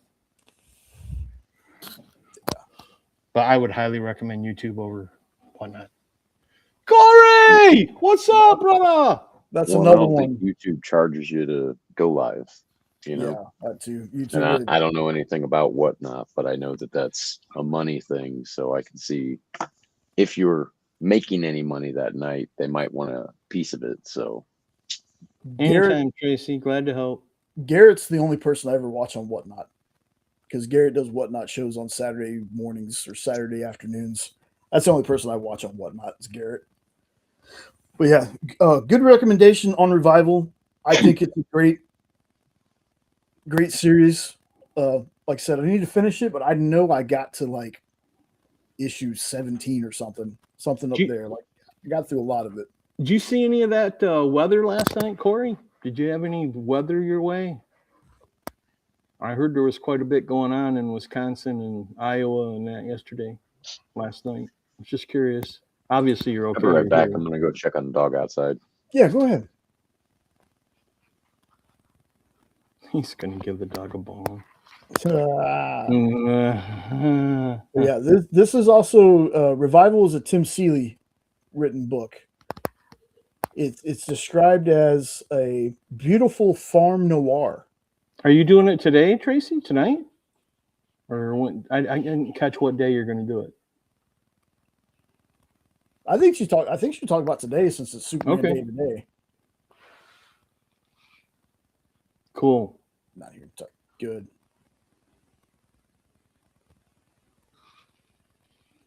Oh yeah, we had snow this afternoon. Gross. Nothing that stuck. Here I am just being like, oh, it's kind of cold outside today. Like it rained here. It was 72 yesterday. Today it was 38. Tomorrow our high is 27. Dang. Well, here's what I'm going to do for... I'll try, Tracy, but it depends how long we go. We usually go until midnight or so. Copy. But you know what? Just in case people didn't catch it before, I don't mind. People, you can always watch the replay on this one too. You want to go see an artist draw live? Make sure that you're subbed up to Tracy right there. Oh, well, if she's drawn live, bye, Jay. I'm out. See you. Yeah. Wouldn't hurt my feelings, to be honest. You got an artist wanting to draw live. I mean, so we can go. You can draw live on my channel too if you want. We'd welcome it. I know one of these days we need to get Tracy on either y'all's show or my show or something. I asked first. Back off. I'm No, kidding. you definitely I'm could. totally kidding. I mean, we'd all be on the channel anyway. Yeah, I know. We'd all be on there anyways. Tracy, So, I know you don't know me that well, but 99% of the time I'm cracking a joke. Yeah. I'm just goofing around. Jay and Nope are my brothers. Love them to death. It's all fun. see. All right. She's down with the sickness. Whoa. So while Nope is walking the dog, we'll get to the next book because What am I? Malevolent. I need to read issue 3. Malevolent, y'all. That's another book that y'all should check out. Corey knocks it out the park with some of the things he suggested. Revival. He also suggested Fridays. Fridays are when we do our show, Tracy. So that might work out perfect. So Yeah. let's talk. Yeah. If you're on the channel, you can just drop us a note, or you can Weird Dopes Podcast at gmail.com, or you can go to our Facebook Weird Dopes Podcast and just put a post in there, or IM, and we'll figure something out. If you want to do it, we'd love to have you. Yeah, I'll drop their link. Oh, thank you, Tracy. I appreciate that. And they are homies, man. They really are. But Corey suggested Revival. I saw Santa, which was amazing. Oh, it is. I love that book. And Malevolent. Malevolent is super, super dope. Are you talking Disney? No, not Maleficent. Maleficent. Okay, I was going to say that doesn't sound right. Okay. It's like a world where demons exist through some fissure that happened, and there's a unit of police that are called to handle. Yeah, you had me at demons. Okay, I'm just playing. but, dude, There's a little Jerry Maguire for you. Their like secret weapon was like a baby that was born like half, and oh my god, she eats other demons. Like, it's so great. Oh, shut up, dude! If you have a demon eating baby. Yeah. Okay, you need to send this to me in a text. She's grown. She's like teenage, but that's how these demons in this book get stronger. They eat other demons. So she's like eating demon hearts and stuff. It's Malevolent is super dope. I thought I talked about that a week or two ago. But yeah, I need to read issue 3. Issues 1 and 2 are out. Those were awesome. So Corey, you're kind of batting 1,000 with these suggestions that you're making. Corey's the man. Yeah. Great books. If you haven't read Malevolent, folks, it's only 3 issues in. Go read that. Corey is another perfect example of the kind of people that I've met on the EXP. Oh, yeah. He always asks how I'm doing. He always says hi. One of the nicest guys, and him and I agree on a lot of books. Oh, you're 100% right. Oh my goodness, yeah. Need to get you to read those so we can talk about them next week. You need to send that to me, brother. I will read them. Yeah. Send me the name, because I'll be reading Disney. I'll be like, what the hell was it? In fact, you know what? Here's what I'm gonna do. We're gonna go on to the next book. I'm gonna have you start the next book, and I'm gonna send you the list of the names. What book are we doing? One that I dove into this universe. We've had this gentleman on the shows on the XP a couple of times.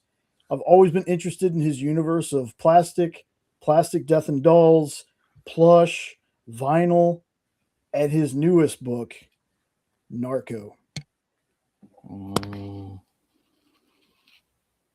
You really pumped that one up.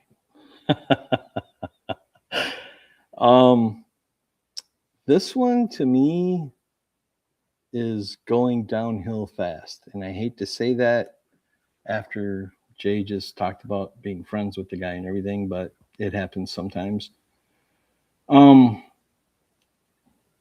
It's the story's good. It's got a good premise to it.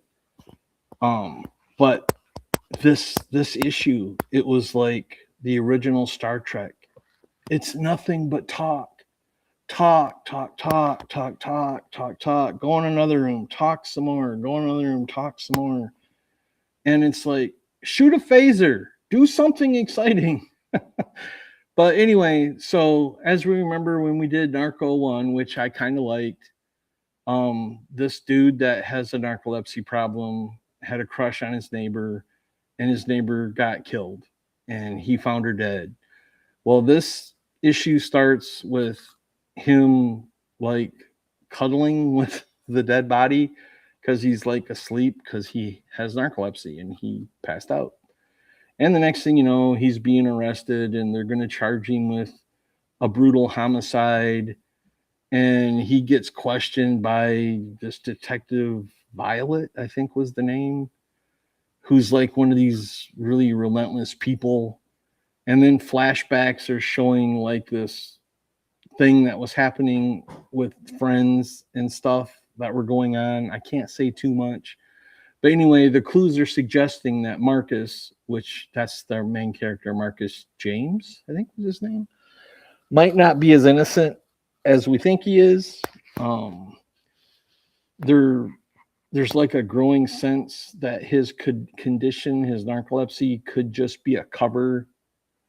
And then at the same time, they're insinuating somebody may be manipulating him and taking advantage of his condition. So if you're down to murder mystery type things that have a lot of talking, this might be for you. But I'm not really into that kind of movie or that kind of book or that kind of story. I'm more into horror, and this is becoming more of like a police mystery type thriller, maybe kind of thing, and maybe not in my ballpark. But if you all like stuff like that, give it a try. But I don't know if I'll read number 3 or not. I might give it one more issue because when I say nothing happened in this book, I mean it. Nothing happened in this book. It's all talking, and it got old. It got old for me quick. So this was my big disappointment of the week. And that's fair. That's completely fair. I, on the other hand, I loved it. Oh, cool. It wasn't as like packed as the first issue was. We are getting a little bit wordy. Yeah, I can agree with that. I think near the end of this issue, I think it tells me that the third issue is actually going to pick it up just a bit. That's the same vibe I got, which is why I'm thinking I might give it a try. Yeah, but I don't mean to cut you off. I'm just trying to have a conversation. No, man, you're good. Okay. I enjoyed this, but I also enjoyed all the other stuff that Doug Wagner's written. Like all his other books might be a little more up your alley. Okay. But they're not like police procedurals. This one's kind of a little police procedurally. And I get that, but I'm also into stuff like that too.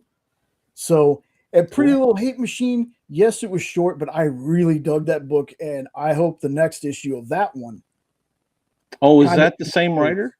No. Oh, okay. Pretty Hate Machine was the book I talked about last week with the. I remember. I just thought maybe the way you said that, I thought maybe it was the same author. No, but yes, that was my only gripe about Pretty Little Hate Machine or Pretty Hate Machine. Pretty Little Hate Machine. Pretty Hate Machine.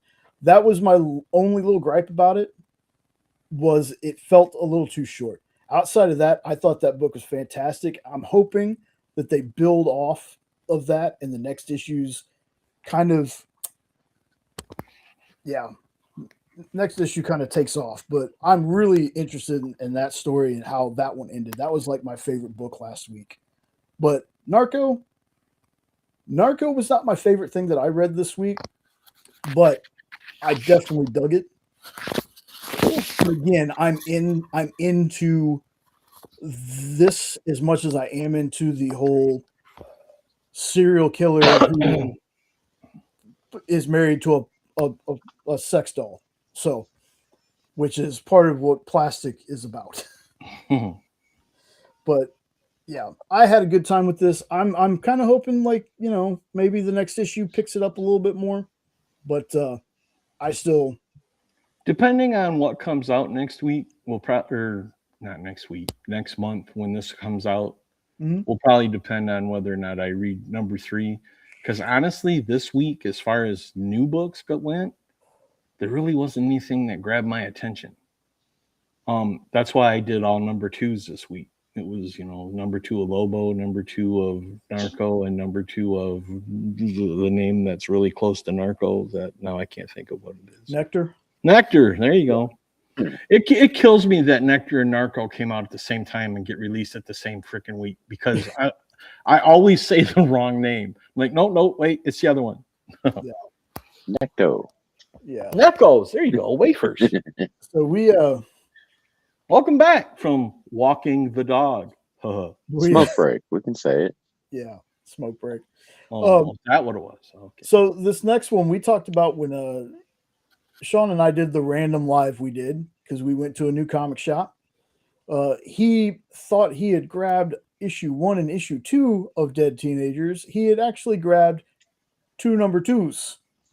And instead of going back into the shop and seeing if he could get credited, He got a double deuce. Yeah, he goes, do y'all want one?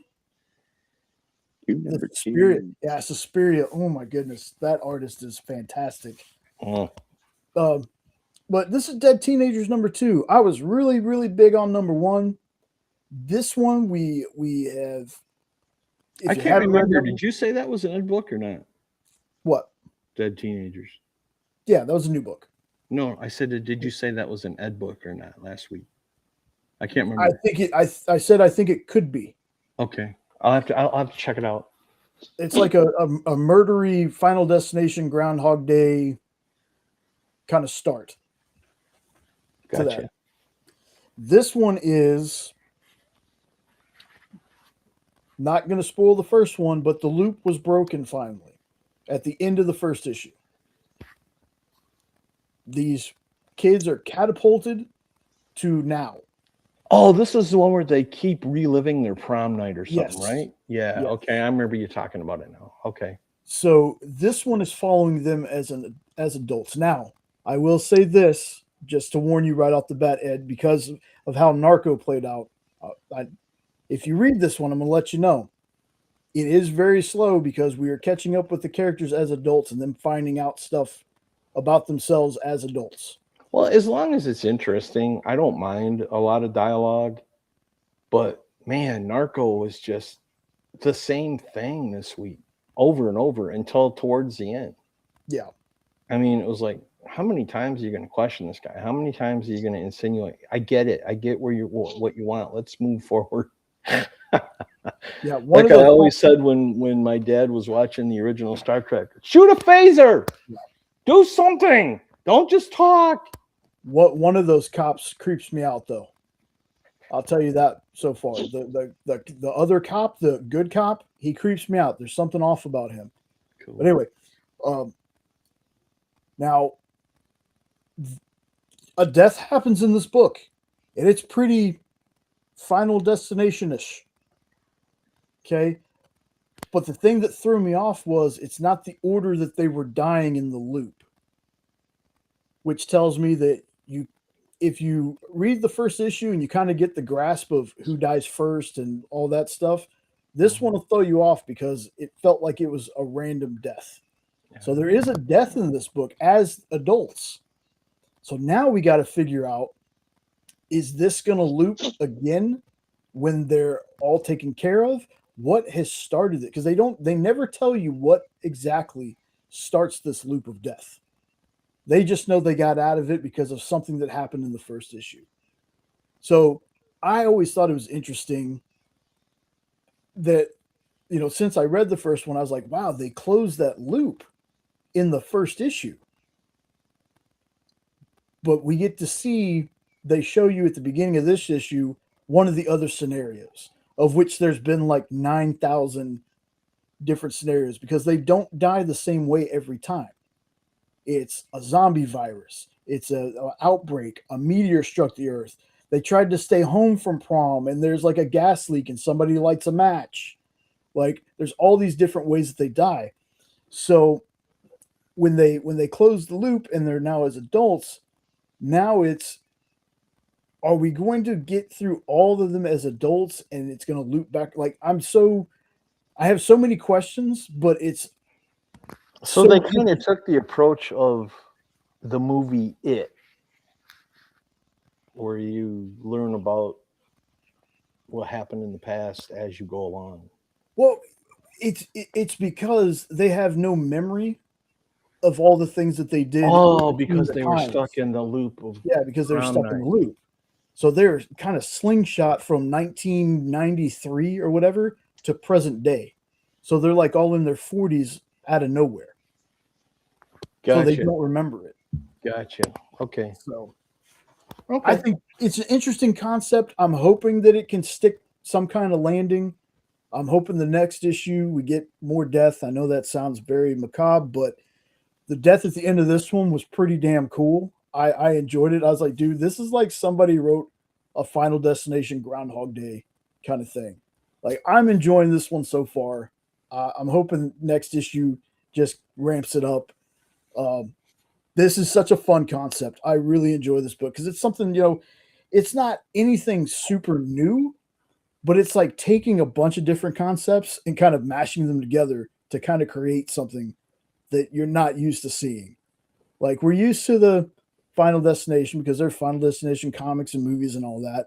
We're used to books about groundhog reliving the same day, but the mashup of the two just feels like I haven't read too many books that are like that. Not too many.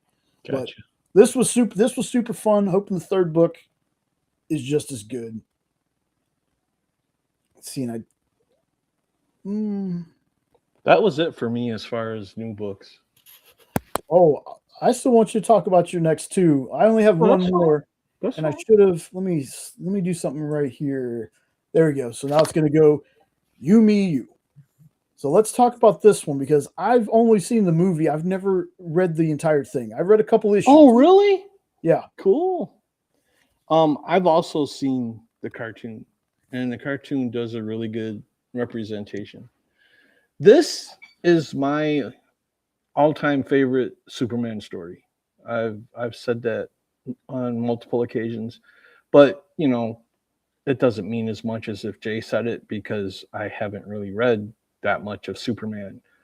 I kind of grew away from Superman until Superman and Lois came out, and Jay constantly poking me, give it a try, give Superman and Lois a try. If you liked Lois and Clark, you like. I'm like, hey. And then I ended up watching Superman and Lois, fell in love with it. I loved the characters. He's my favorite Clark Kent of all time. Jay and I have said that on multiples. Yep. They have the best Lex Luthor in the world. But anyway, I'm getting off track.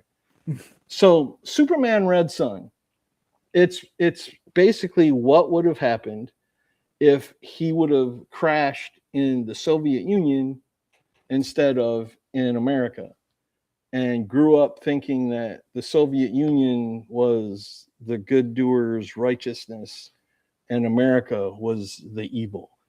It's such a great little twist. Real fast, Ed. Go Corey, ahead. thanks for showing up, boss. Appreciate you. I am definitely also going to try Everything Dead and Dying because I hear great things about that. But again, man, thanks. Even if it's only for 10 or 15 minutes, man, I appreciate you showing up and talking in the chat, man. It means the world. Thank you. And hopefully see you Monday on Comic Collectibles. Later, Corey. Have a good night, brother. Later, Corey. So, anyways, this happens, and the Soviet Union reveals him as their champion, which immediately sparks fear in the United States, which, ta-da, brings Lex Luthor into it because Lex Luthor feels the need to counter him. And another reason why I brought up Superman and Lois is because a lot of what happens in this book happens in Superman and Lois, other than he doesn't land in Russia. So Lex basically builds a lot of red sun lamp. I speak English, I promise. Red sun lamps to weaken Superman, just like in Superman and Lois, and creates a flawed clone similar to Superman and Lois. And he uses genetic material from a Soviet satellite to make this clone. Well, anyways, so Superman's parents on Earth is, I think it was Stalin, if I remember right. I think it was Stalin. Maybe I'm getting it wrong, but I don't think so. And Stalin's his illegitimate son, I'm going to say Peter, but it's spelled like Pyotr or something. But Kind I of like called him the artist Peter. on Where Monsters Lie that I can never say his name. Yes. Yeah. What's his name again? It's Piotr. Piotr. Yeah, that's what I did. So anyway, Stalin's illegitimate son kind of becomes like Batman in a way, because he's like a vigilante that also wants to oppose Superman, maybe out of jealousy. And then Luthor kind of discovers Brainiac, if you're familiar with who Brainiac is. And then they shrink the city of Stalingrad into a bottle. See how all of this sounds so familiar, but just a little bit of a twist? That's what I loved about it. That just grabbed me. This is like the ultimate what if, but it's Superman and DC. It's not Marvel. And after Superman kills a poisoned Stalin, he takes control, spreading like communism, and tries to make this communist utopia and enforce it with his superpowers. And the US tries to resist with, I think, Green Lantern, Wonder Woman. Oh, what's the name of the other one? Something Skull. Not Red Skull. Atomic Skull. Atomic Skull. Yes, that's it.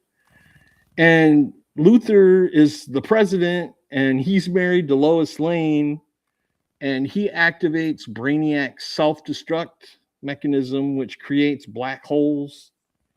And Superman has to rip the core from the earth and hurl it into space.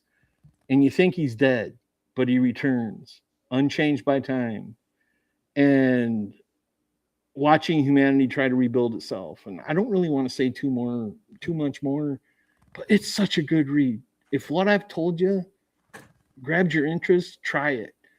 And there is an animated, it's like an hour and 20 some minutes that DC did. It is so freaking good. Yeah. I mean, I forgot it was a cartoon when I started watching. I got that much into it. Yeah. But I think I've given you enough to wet your lips on. I don't really want to spoil the whole thing. But if you've never seen it, see it or read it, or both, because there were things different in the book that, and there's trades. You don't have to try to go buy it, because I'm sure it's $100 million if you want to try to buy it. But there are trades out there, and you can always get the digital copy. But I really love this. It's my favorite Superman story. Yeah. Now with the absolute line out, how I usually say it is the Elseworld stuff is like what if for DC, and the absolute stuff is like the ultimate line for DC. So the Elseworld, this is an Elseworld story. And I want to say that there's oh my goodness, I'm totally blanking. I didn't have time to take notes today, bud, so I can't help you. What are you No, blanking on? you're good. You're good. What are you blanking on? Maybe I can help. This isn't the only Elseworld story about Superman being like this. What am I thinking of? What am I thinking of? Injustice. That's what I'm thinking of. Injustice is another Elseworld story where Superman starts out like our Superman, but then he kills the Joker. And then after that, all hell breaks loose. Oh, because the Joker killed Lois. Yes. I've seen, I think I saw the cartoon. Is there a cartoon of that? I believe so. I think I saw the cartoon, but I don't think I've ever read it. Yeah. So that Batman's involved in this too, right? Yes. Yep. I know the story. Okay, sorry, man. Didn't mean to cut you off.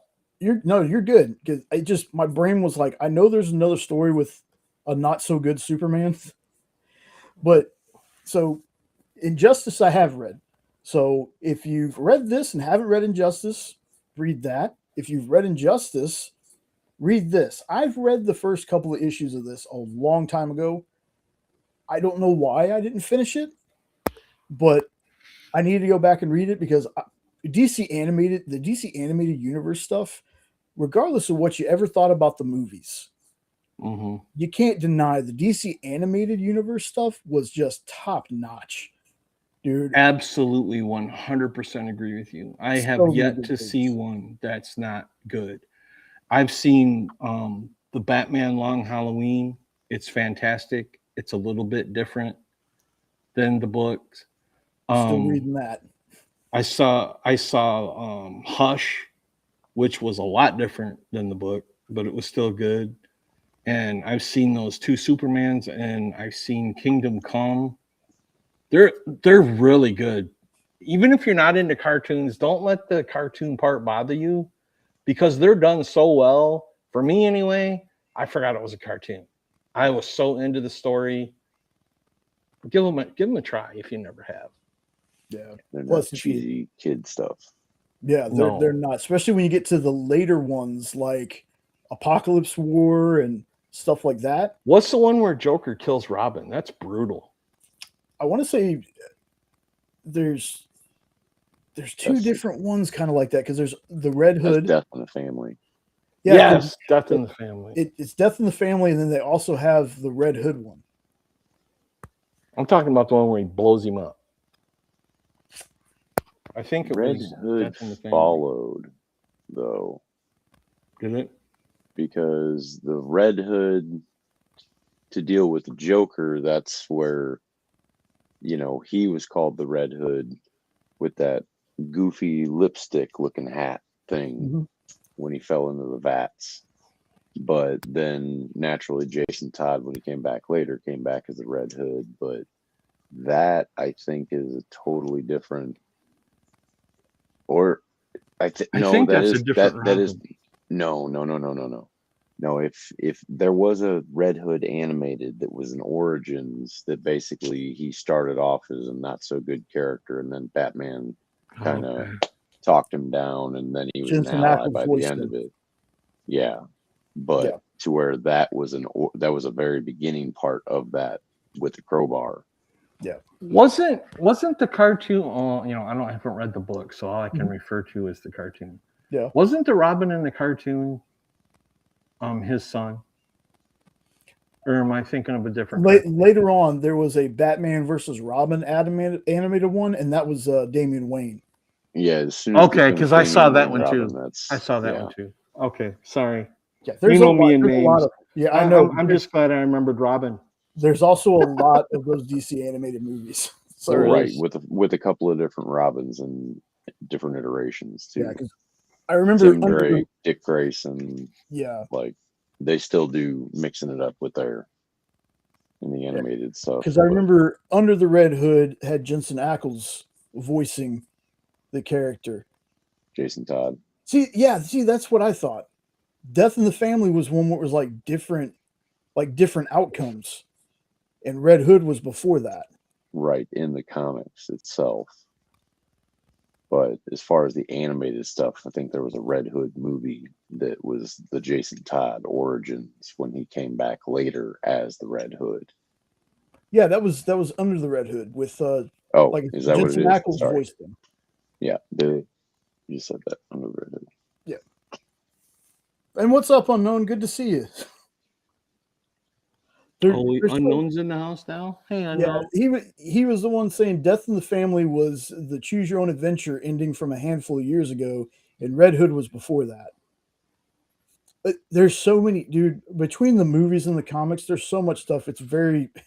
I get very easily confused when stuff came out. Did you guys get a chance to read that Mad Magazine's DC thing that I reviewed last week? Oh, not yet. Oh, dude, it is so funny because one of the stories is Jason Todd Boat Killer, and I just died laughing when I saw that. That was just so funny.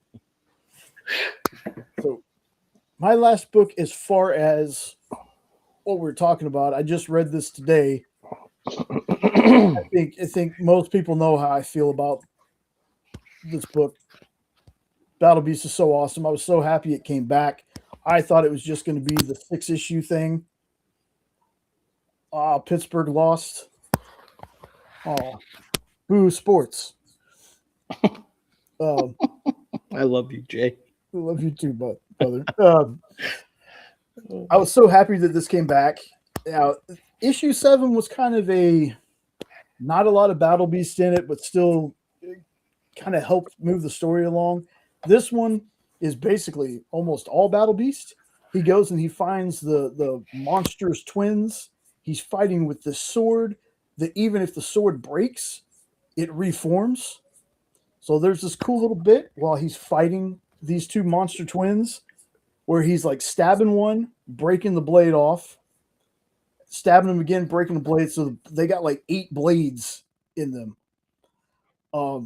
This is just a lot of brutal fun. Just to see him, to see Battle Beast do some of the stuff that he does is insane. And I'm talking about eat people, eat their brains, lick the skull clean. Like this book is nuts. Yummy. This book is so good. I love Battle Beast. You know, he's not necessarily a villain. He's just misunderstood. He just wants to die. He doesn't want to just he doesn't want to just let somebody kill him. You have to fight him. But he wants someone to be strong enough in that fight to kill him. That's all he wants to happen. He wants to die an honorable death, but he can't seem to find. He's like the Mary Sue kind of the offshoot of the Invincible universe. Between this and Capes, and now I think we're getting Tech Jacket. I'm so happy to see stuff like this. I'm hoping that this world gets put into. I know that there's some people that watch Invincible. They're not a big fan of the art style of Invincible. I get that. I haven't started the new season yet. I can't wait to start it though. But there are other things. If they ever made a Capes TV show, a Battle Beast little mini series, or any of those, I'd be so down to watch it. This book would be my pick of the week. If I was going to pick one book I read this week that I can't wait for more, it's going to be Battle Beast. It's such a fun book. Like if you've never read anything Invincible, you won't be lost. So Batman Under the Red Hood was released 10 years before Batman Death in the Family for animated DC. Okay. All I really remember, I think one of the coolest things is Jensen Ackles went from voicing Red Hood to, in the newer stuff, he's actually voiced Batman. He's been Bruce Wayne Batman in the newer animated stuff. But I love this book. I can't wait for the trades to come out. I'm buying it so I can read it all over again. One of these days, I'll break down and get the Invincible Compendium. I have started rereading Invincible. It's a hefty task to try to read that in between everything else that I'm reading. I think I'm almost up to 300 books, which kind of makes me mad about my list book today because I ended up reading the whole thing because it was 7 issues.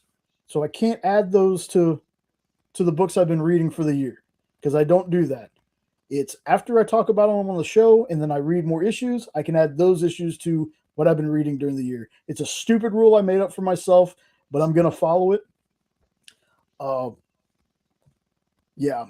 This book is just so good.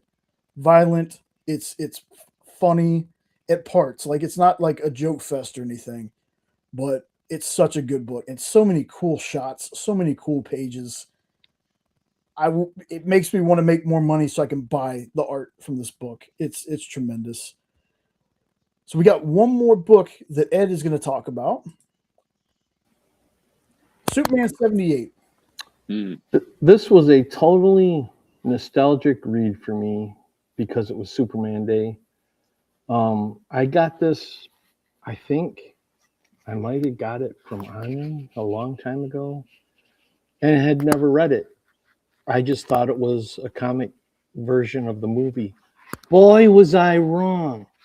I could only wish that the movie was as good as this comic because we get Brainiac and it completely changed the story. But it's so cool because the artist nailed Lex. He looked just like Gene Hackman in so many panels. And well, you can see on the cover there, and Lois resembles.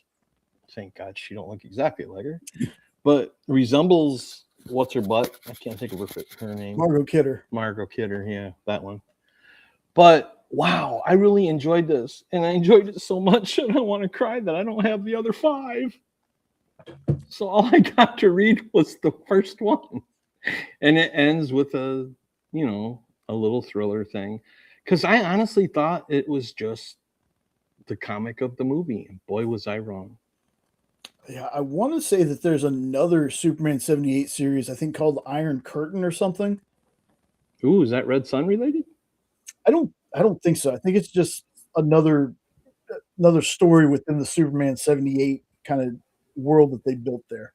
Well, now I either got to find a trade or I got to find the other 5 issues, but I'm sure the other 5 issues aren't going to be cheap, because I don't know what year this came out. Oh, this 2020. Oh, so it might be affordable. Okay. Let's see. Superman 78.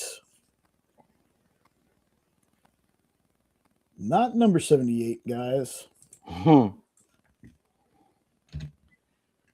Superman 78 looks like 2021 to 2022. Oh, hell, it ain't old at all then. Okay. 6 issues. Yep. Now I know I got it from Andre, because I probably got it from one of those where I bought the double rack to give the rest of the comics to the kids at the hospital.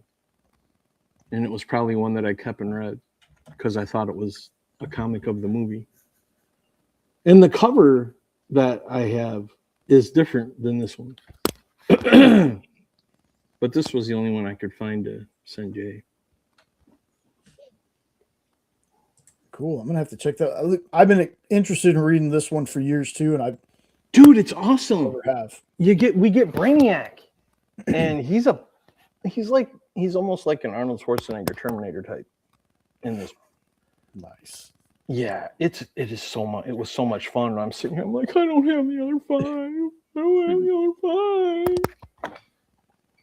But oh well, I'll read them someday. Yeah. If I'm not dead. And even if I am dead, I'll hunt someone who has them. You just read over my shoulder. Well, that ain't all I'm going to do over your shoulder. Hey, one hand. I better not feel both those hands on my shoulders, sir. All right, so that's the books that we read. There is a hardcover on Amazon. Is it affordable, or is it like $100? Thanks, Unknown. Appreciate you looking, bud. $236. What'd you say? I'm gonna slap you. Kidding. Did you say 336?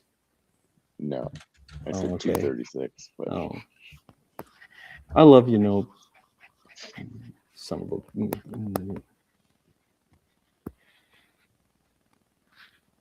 $12. 12 bucks for a hardcover? I see $12.70. I see $12.73 for paperback, $24.47 for a hardcover, Cool. which still isn't bad. No, hell no. That's definitely affordable. Maybe I'll ask Henri the Giant if he can get the other 4. All right, so there's that.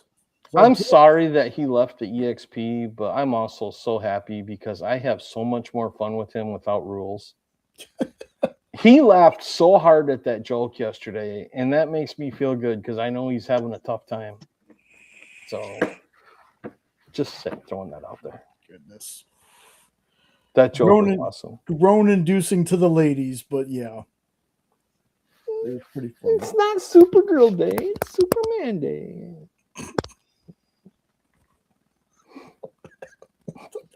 I don't know. I'm just in a mood, Jay. You know me. I don't need to make sense. Was it a digital comic series first? Oh, I have no idea. I remember them coming out.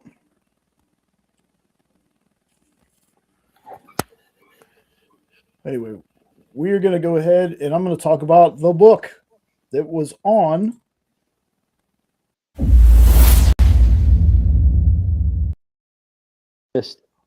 The list.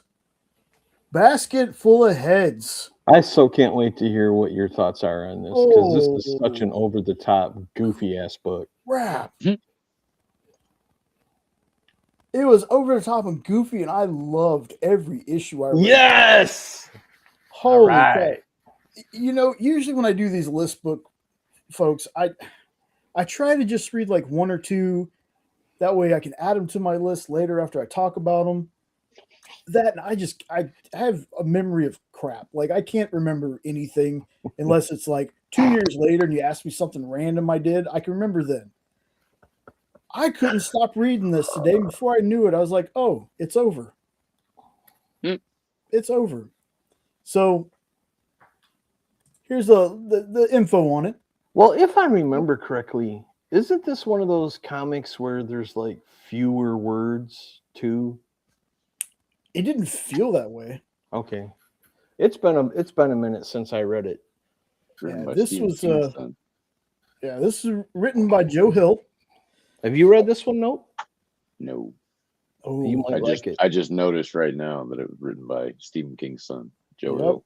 It's a DC Black Label book. So Mhm. that is their kind of Max like imprint. And when I say that, it's not like the Red Band stuff from Marvel. This is there's no comic swearing in this. It's actual swear words.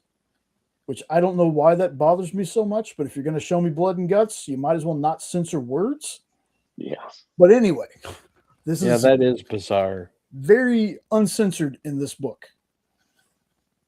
So it's written by Joe Hill, art by Leo Max, colored by Dave Stewart, lettered by Darren Bennett. The editor was Mark Doyle, and there was another editor named Ariana Turturro. This is, like I said, DC Black Label. It originally came out October 30th of 2019. I'll read you a little bit of the synopsis, and then I'm going to give you my thoughts on the series. So, the rain lashes the grassy dunes of Brody Island, and seagulls scream above the bay. A slender figure in a raincoat carries a large wicker basket, which looks like it might be full of melons, which it kind of is, covered by a bloodstained scrap of the American flag. This is the story of June Branch, a young woman trapped with 4 cunning criminals who have snatched her boyfriend for deranged reasons of their own. Now she must fight for her life with the help of an impossible 8th century Viking axe that can pass through a man's neck in a single swipe and leave the severed head still conscious and capable of supernatural speech. Yep. She Each talks to the heads. Yep. Each disembodied head has a malevolent story of its own to tell. And it isn't long before June finds herself in a desperate struggle to hack through their lies and manipulations, racing to save the man she loves before time runs out. There's also something that was very interesting in here. So there's a backup story called Sea Dogs.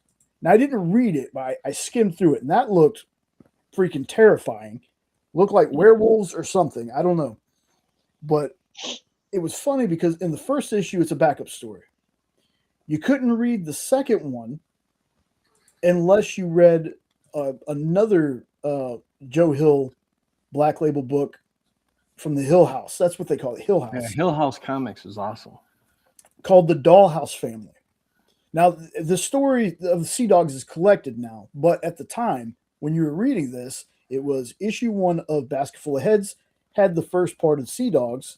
You wanted to read the part 2, you had to read The Dollhouse Family. And then the rest of the series came out with Basket Full of Heads. So I thought that was kind of interesting. But It's clever yet annoying. Yeah. Because you got to read the other series. So it's clever, but it's annoying because you got to read the other series. 100%. Now, this book, folks, it's like just from pages like this. For some reason, it wouldn't let me grab the first one, but every issue has a body part, especially hands, holding up the number of what the issue is. Like I thought that was pretty cool. But so we have this this guy who's doing like a summer internship thing.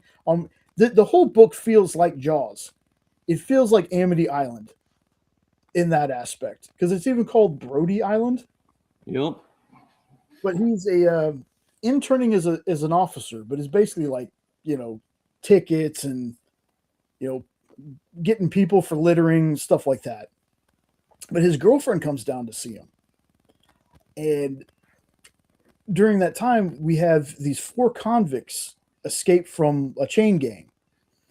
Now it's like 2 of them were, slinging dope. One of them pimped out his daughters. Another one, something else. I can't remember exactly what he did, but all 4 of them are missing. Well, the chief sends the boyfriend and the girlfriend to his house to sit with his wife and his son, who the chief's son is like kind of a wuss, like prissy dude, whatever. So he'd rather have the interning. I think his name was Liam. Liam is the guy that's interning. Yeah, yep, it is. Has Liam at his house, and something happens to another police officer. They say he was chasing the 4 guys, and he slips and falls down these stairs, and basically blunt force trauma kills, like he dies. So the chief's wife goes to comfort the fallen officer's wife. So she's like, yeah, I'm probably going to spend the night there.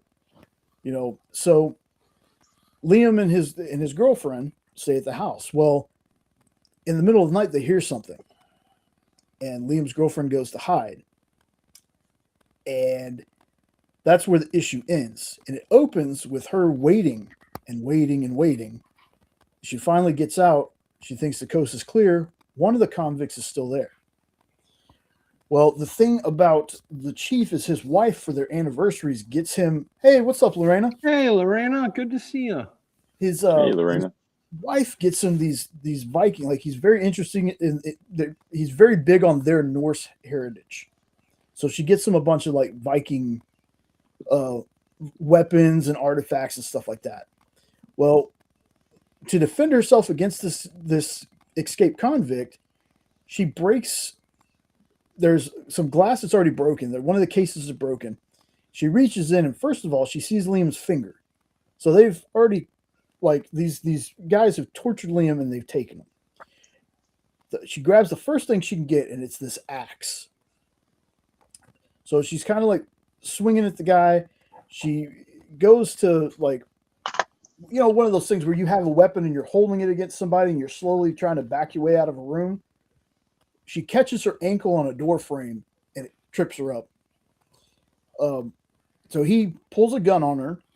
She gets up to run. He starts firing, misses, obviously. She goes down to, they're kind of, like I said, they're on an island.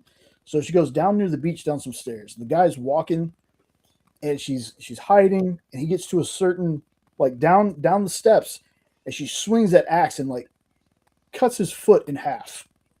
So it takes off his toes. And the next swipe is this one right here. Takes his head clean off. Home run. But the head starts yelling. And then we switch views to what the head is seeing. So he's upside down, staring at his own body. And he's freaking out because why wouldn't you? You've just been decapitated, but you can still talk. You can still see all this other stuff. So apparently whatever's going on with this axe, you cut somebody's head off with the axe, they don't die. So she's going to leave them there. There's a big storm coming, and the water starts rising, and, tsunami-like kind of stuff is happening. And, he's pleading with her. And it switches from I'm going to plead like I'm, human to human, let's do this, to calling her a see you next Tuesday a couple of times. And Well, she did cut his head off. I mean, true, but he was kind of getting he's getting a little too aggressive there for a second with some of the stuff he was saying before that. But she decides to grab, to pick the head up. She's like, I'm not going to let you drown. And then they get to thinking about it. Well, you don't have lungs. How could you really drown? She goes, also, I couldn't bear to think of you, no matter what you've done to me, sitting at the bottom of the water, not being able to die, and there'd be like crabs and fish and everything picking at your still alive head. So she dumps out this wicker basket, puts his head in there. So here's the shot of him on the beach. Just the head's just getting blown around. Now, I'm not going to go too much farther than issue 2. This is issue 2 I'm talking about now. Like I said, there's 7 issues. And naturally, how it is with most books, there's a twist. The problem is, when I thought I figured out the twist, I wasn't even close.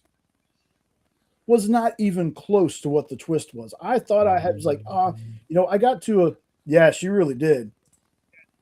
And he's not the first head she takes, just so you know. It is called a basket full of heads. Yep. Now, again, isn't there 7 in total? Yeah, there's seven issues total.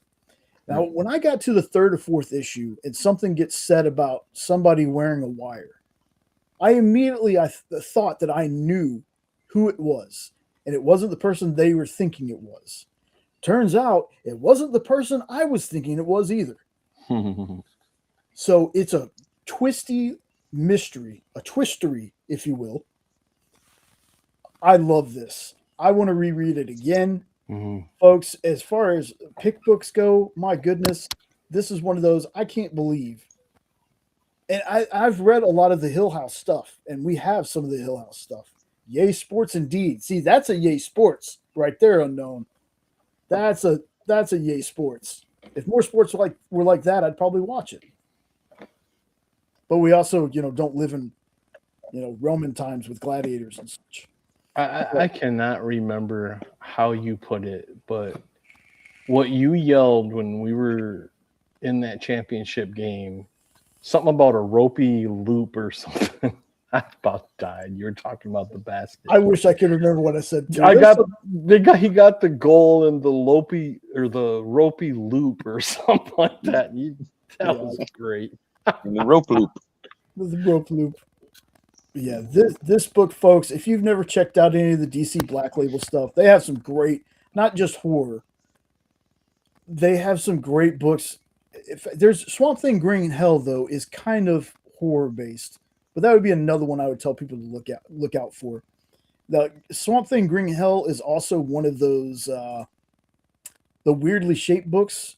DC Black Label did that for a lot of their books, where it was like the ones that were like this freaking wide. But yeah, that was. You know what I can't stand are the people that do the books sideways. So you have to flip them up. That drives me nuts.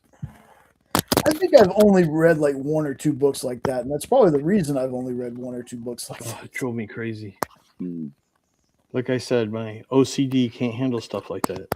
Make it the right way. Make it the right way. But yeah, folks, again, basket full of heads from Joe Hill, that part of the Hill House stuff he was doing.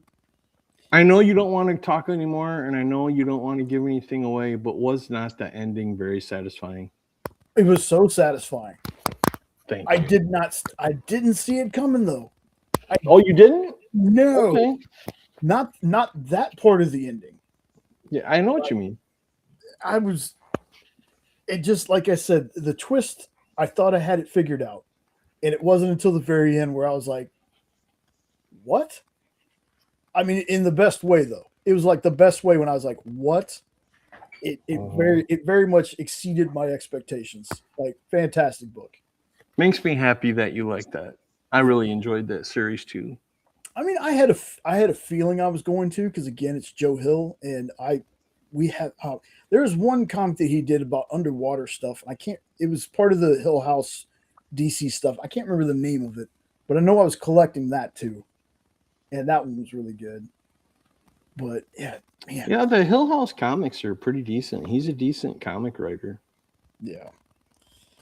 So of course, his old man is the king. So would he be like a Stephen King? Mm-hmm. The king. All right. So thank you very much. Blasphemy. It is time now. You're down to 4? 4 books. Man, you could just eeny, meeny, miny, moe this sucker now. I could, but I like spinning the wheel. I don't think I've read any of them other than I might have read East of West. So, Incorruptible. If East of West is a vampire book, I've read it. If it's not, I'm thinking of something else. Technically, I only have 3 books left. Winner's Choice. One of these is a winner's choice. You know what would be hilarious is if you get that when there's only 1 book left. That'd be hilarious. Oh my goodness. So Irredeemable, I have the first 2 trades for. I had started reading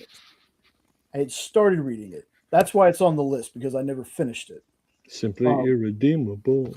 Irredeemable is a story about the Plutonian, who is a hero on Earth that basically goes evil. So it's a superhero turning into a supervillain. Did you say Plutonian? Plutonian. Cool. And Incorruptible is a side story that I never read anything about, but I know the basic premise of it is one of his supervillains becoming a hero. So that's why they're both on the list. Irredeemable, I've at least read a little bit of, but I want to read more, and this kind of will help me get to that part. Incorruptible, I haven't read at all. So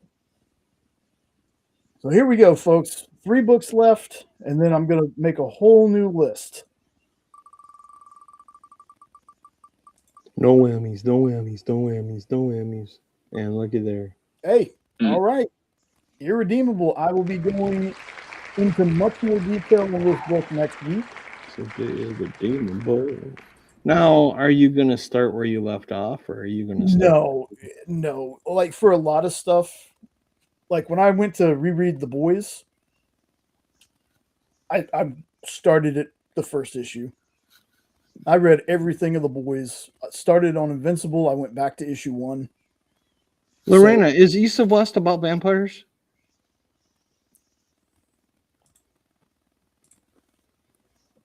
Or am I thinking of the wrong series?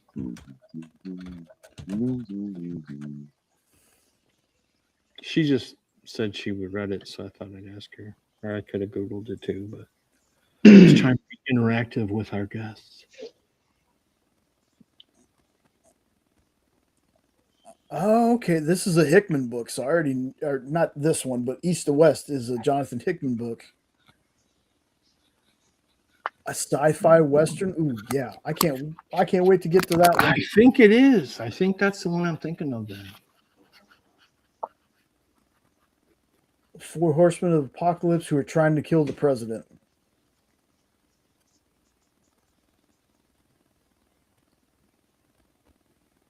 So, not exactly sure vampires, but it's 4 horsemen. It's That more might of be a what I was- dystopian sci-fi. That might be what I was thinking of. Because what you just said sounds familiar too. I don't know. I've read so many horror comics. Good Lord. Yes. Lorena, let us know. If anybody reads anything that we talked about tonight, if you ever read a list book, or if you read the list book for next week and you want to talk about it, feel free to. Like, it's not homework. If anybody feels like reading Irredeemable, by all means, you want to talk about it with me, cool. If not, I'll do it like I do normally. Anybody else have Robert Palmer going through their head? Irredeemable. Yeah, all the time. Not just because of that, I just do all the time. Yeah, because of the girls playing the guitars. Yep. They helped me get through puberty, and that's all I'm going to say. 100%. That's probably what started puberty for me.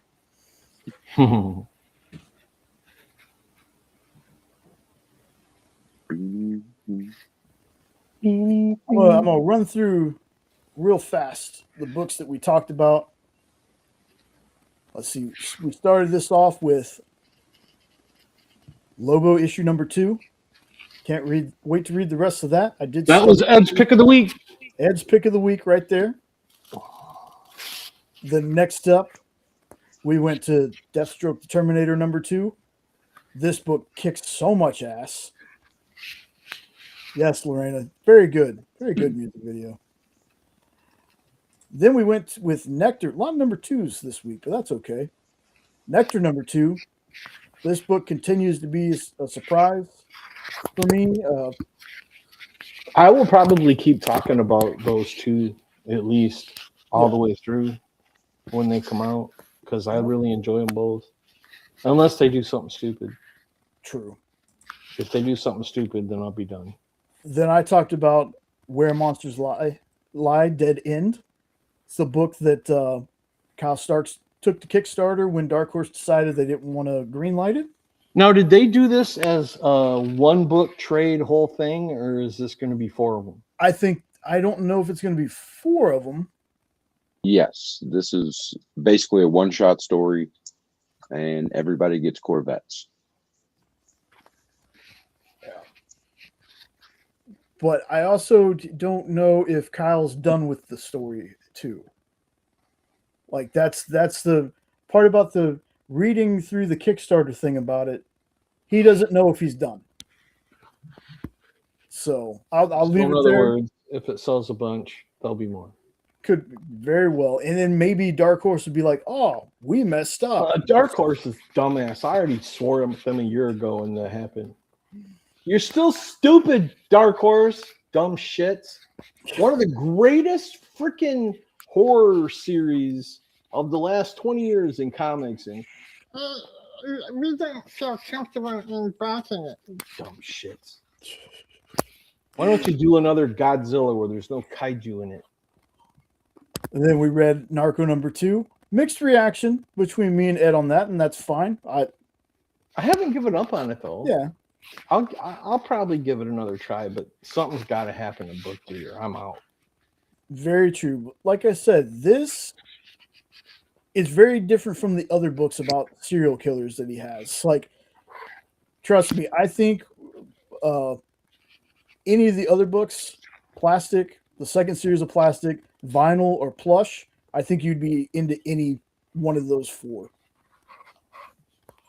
But this is good. I hope, just like you said, though, I hope it does kind of pick up a little bit with issue 3. Yeah, it's got to. It's all they do is sit and talk. I'm done. Yeah. Then we got Dead Teenagers number 2. I still think people are sleeping on this one. I'm kind of hoping that this gets a little more talk. It could just be me. I really enjoy the book. The first issue especially was... it's Oni Press. Yeah, first issue was really good. And I talked about, and I saw, how Corey was saying that Pretty Hate Machine was a little too short, but I still loved it. This one is, hold on, let me answer. Is anyone reading the other absolutes besides the Holy Trinity? And if so, which one would you recommend? Anybody in the chat reading anything outside of that? Because I have only really been reading Superman.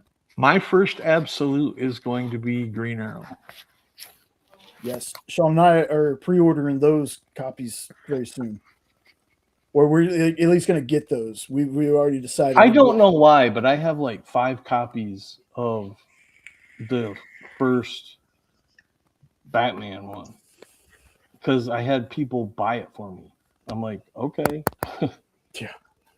And I I can tell you this, Lorena.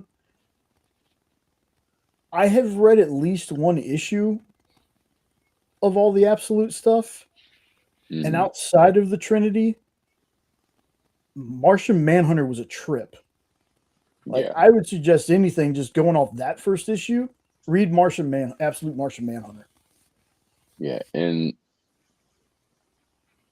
read a couple issues as well, just because that one is a lot to try to understand. Because the reason I'm gonna around the telepathy and the arts, such a trip. Yeah, it's a trippy book. The reason I'm going to jump in on that one, Lorena, is that it's supposed to be a horror story. That's Green Lantern. Oh, and Green Arrow. It's Green Arrow. Yeah, right. But Green Lantern actually was, I think, somewhat of a horror story. I didn't keep reading it, but the first issue felt that way. And I did like Absolute Like Flash, how was possessed or something. Yeah.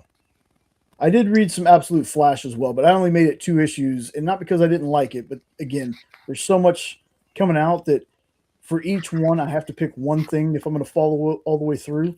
So for Absolute, it was Superman. For Ghost Machine, it's Redcoat, and Redcoat's back too. So I'm probably going to be talking about that next week. Another reason why I want You to should. start with Green Arrow is because I know nothing about Green Arrow. Yeah. So there won't be anything that annoys me or I'm such like does with the other ones. such an Arrow fan. Like, I like Archers. Like, I like Hawkeye. I like Green Arrow a ton. Not only Oh. because of Arrow, but Smallville. I love Captain Archer. Captain Archer. I love the story of him. I'm so upset that we never got the Supermax movie that we were supposed to get years and years ago. What is Supermax? Supermax ago. was a story where, because Green Arrow is known in the DC universe, he outed himself, his his secret identity, so people know that Oliver Queen is Green Arrow, and he gets set up. Well, great. I didn't. Thanks for spoiling it. Yeah, sure, I'm sure the Absolute version is going to be. Here's another spoiler. That's not the same Green Arrow that's an Absolute Green Arrow. You bastard. But he gets set up and he's sent to a Supermax prison. Now the movie was supposed to be full of like D and Z list villains, and he recruits these villains Crazy to help Quill? him. Huh, Crazy Quill? bro? I don't know. This is a movie that never happened. It could have been Crazy Quill. Who knows? Probably not. Let's but not who say it knows? was Crazy Quill. Let's just say it might have been. Whatever. Now I feel better. But and he recruits them to help him break out of the Supermax. It was also when they canceled that in favor of something else. I think it was they were starting it with Superman Returns or something. I can't remember what movie it got canceled for. But then it was going to be turned into an animated project, and then that never went off the ground. But it was an interesting read when I read part of the script for it. It was a very interesting read. But Green Arrow is a character that I can't wait to see in live action, like on the big screen. And I have a feeling he's coming. So I'm totally on that Absolute Green. Like the first time I heard that it was going to be Absolute Green Arrow, I was like, yep, we're on it. Anyways, Dead Teenagers is really cool. If you're into like Groundhog Day, Final Destination, time loopy stuff, it's good read. This is the second part of the story. If you read the first one, you know what happens at the end of the first one. This is what happens when they break the loop. Then Ed Red, Superman Red Sun, gave us a fantastic synopsis without being super duper spoilery. Ed Red, Well, Red Sun. Ed Red Sun. I try to say enough to get people interested without ruining Ed Red, it. Red Sun. That's what I try to do. Well, you did fantastic. Well, thank you, sir. I appreciate that. And if you want, And I love that shield. That is so clever that they used the communist flag as a shield. the Grell run, it's been a while since I've read that, but I know Longbow Hunters was really good, and then the Kevin Smith run of Green Arrow is fantastic. I got that collected. I knew I liked you, Lorena. I'll smoke 2 joints before I read it. Red I Band. knew I liked you. Then I talked about Battle Beast. It said that sword is so dope. Seeing him stab these massive monsters with it and just break the blade, and the blade grows back, and he stabs them again and breaks that blade. So things look like giant pincushions. Is this the one where the sword talks? No, sword doesn't. Oh, talk. okay. I did read another book that I didn't put on the list because you only got so many ones unless I made a slide deck. Babs. If y'all have never read Babs, read. It's from Ahoy Comics, and I know Ahoy is very hit or miss with their stuff. As in BABS? Yes, Okay. she is like a raven-haired Red Sonja with the mouth of a sailor. It's a fun book. It reminds you of Red Sonja so much because of what she wears, but it's very anachronistic. Like they say some things that like it's for the time, but it's something you just got to read. So there's Babs, and then there's a new series out right now called Babs: The Black Road South. Very dirty book. It's a Garth Ennis book. Very violent, very funny. Um, Definitely check out Babs. I think one of the best books that Ahoy has ever put out. And the last thing that got talked about, Ed talked about this, Superman 78, which I knew about this book coming out when it did. I might even have some and just don't remember, which is not, I am almost positive that my cover has Christopher Reeve on it. Might be. But that could be the other. Let's see. Because I know for a while there was a time where a lot of the Superman comics used Christopher Reeve as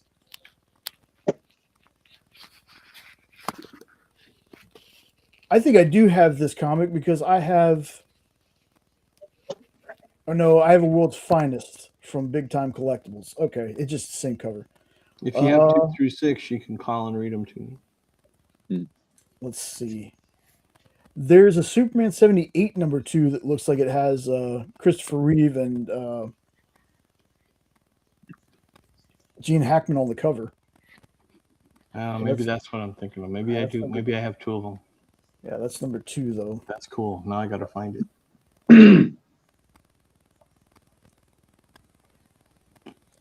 And then here's one of these days. I don't know who I'm going to get to do it, but I'm going to get a commission. I've asked for them to do this for Ken Hazer to do this, like when they were just taking suggestions. Like I wasn't going to be able to buy it, I know that, but there is if I get the damn thing to save, there we go. Oh, there's kind of 2 of these. Pop this back on. Why is that like that? I have no idea. There we go. Where you at? Small squares. Hold on, I don't have that one fixed like that. Damn it. Don't worry about it.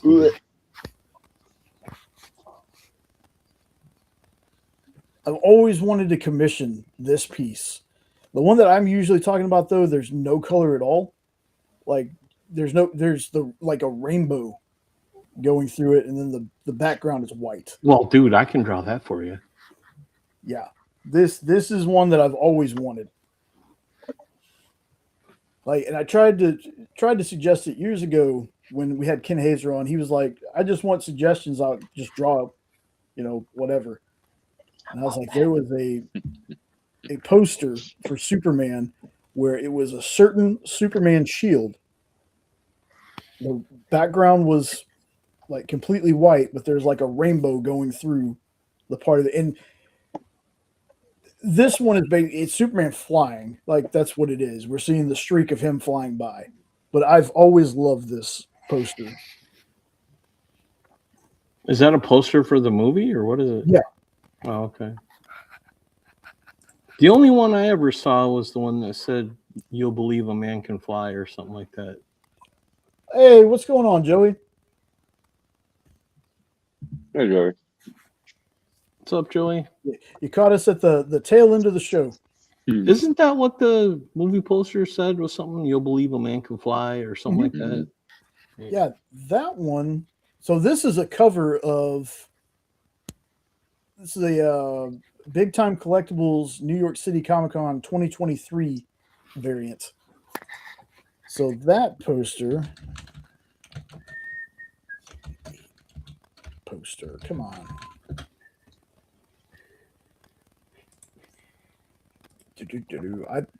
I'm pretty sure I had this on the show before. That's not the right thing. My tag is showing. My tag is showing.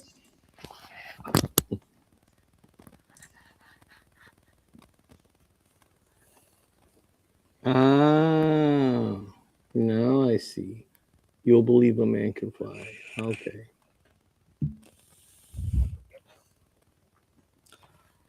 When I first started not getting into YouTube, but when YouTube first started becoming like a thing, one of the first videos that I looked up was the original Superman trailer. Because I remember seeing it before, but I had that thing on repeat because it's just the shot of the clouds and just the line, "You'll believe a man can fly." Your Like, little YouTube comment brought back a memory. hmm, When my daughter was younger. Dad, you're older than YouTube? Shut up. Just leave. what It's is not with that you? damn old. Oh, hey, there's Dan Price too. What's going on, Dan? Hey, Hey. Dan. Hey, yeah. Bigfoot. Wow. I heard he knows karate. Does Bigfoot do the crane kick? Hmm.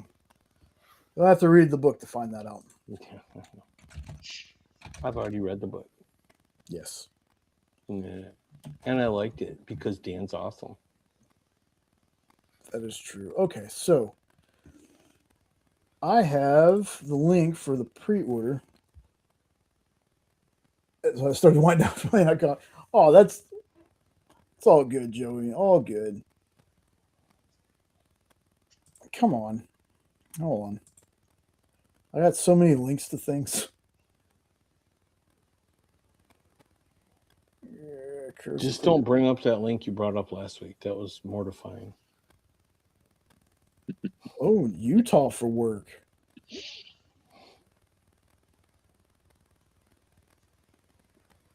I don't have it there. Where did I put it? My goodness. Roseblood, Curse. Moab, Utah. That sounds like a kick-ass karate name. Chupacabra with a shotgun. Oh, I am Moab, Utah. I kick your ass. You kill my Okay. father. Somehow it's not in here anymore, but the pre-launch for Bigfoot Knows Karate God Killer. Do yourself a favor, click that notify me on launch button so you know when the project launches so you can back it. It's a book that I tell people, yeah, the title kind of tells you what it is, but you'll have no idea until you actually read the book what it's about. Oh, yeah. You get to see all kinds of cool things. Ooh, and reading the little tagline here. This is a prequel. So kind of like maybe a perfect place to jump in. Mm. Must be Bigfoot's time with Mr. Miyagi. He is the cryptid that will fight for your honor. Just don't try to take his picture. It'll always be blurry. Always blurry, man. Even this day and age, we have like freaking 14K video photography and everything's always blurry. Did I just hear her? Did I hear the Jenna? No. Sounded like a parrot for a second. I heard "Meow" in the background. Somewhere else. I don't know. Wasn't here though. I don't have a parrot. No, you don't. I don't have any women that are awake right now either, so I don't know where you heard. Mine's not home. I don't have parrots, but I got two birds. And I can kill two birds with one stone. I can stone two birds with one. Wait, what? Wait, yep. Highlight my Lost in Space shirt. That's what it reminds me of. Remember the old TV show Lost in Space? Lost in Space. Danger, Will Robinson. Danger. Warning, warning, danger, danger. I don't know why I'm tilting my head. He don't even have one. See, Lorena heard it. So Lorena has the parrot. No, it all makes sense. The swashbuckling tale of Lorena and her parrot.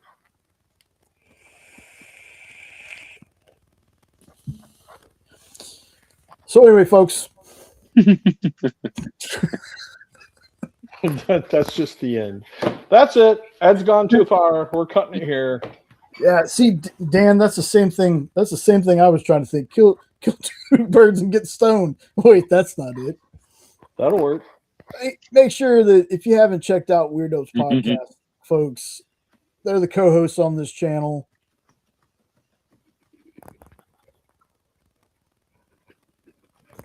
Oh, hold on.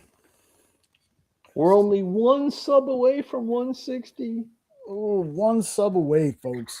We've been at that number for a long time. Yeah, I need to see how many I've dropped. Nope. I'm never gonna get there. We go. Because it's mirrored. Make sure you sub up to the EXP. You come talk to me in the chat all the time.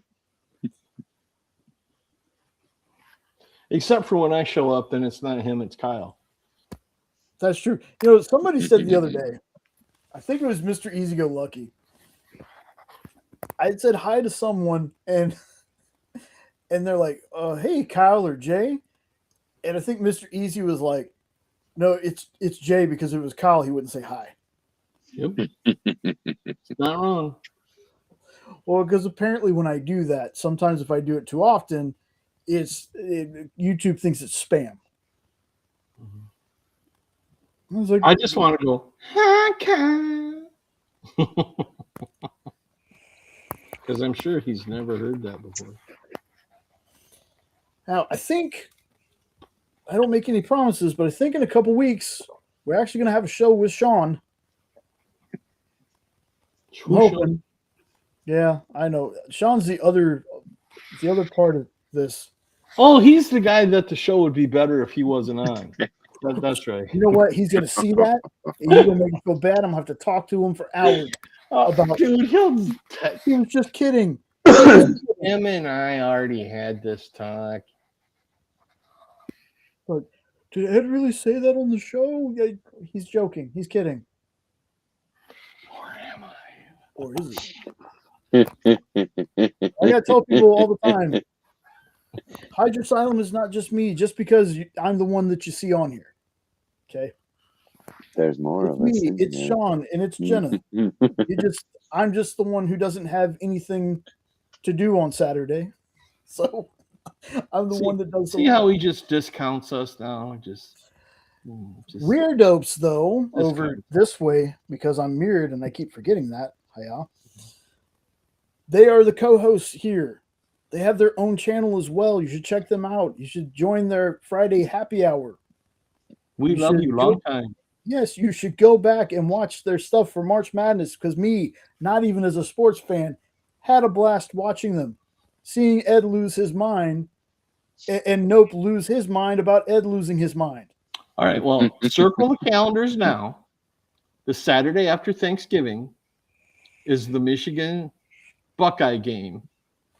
And you want to watch someone lose their mind, that's the one you want to watch, because I become a different person. We're gonna have a disclosure video before that one goes. Like, warning.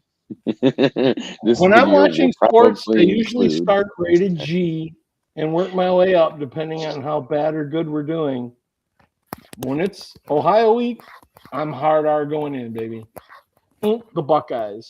The Buckeyes. Is that the team that Castle likes? No. Kyle. Oh, it's Kyle. Kyle? I Yeah. could have sworn that Castle used to come in and say, "Go Bucks." Kyle and I can. Well, that's Buccaneers. That's Oh, that's Buccaneers, Buccaneers. For Tampa beer. Yeah. Tampa beer. Yeah, NFL. That's Tampa beer. Oh, hey. No, but Kyle and I can bond over the Lions. But yeah, we don't bond over college football.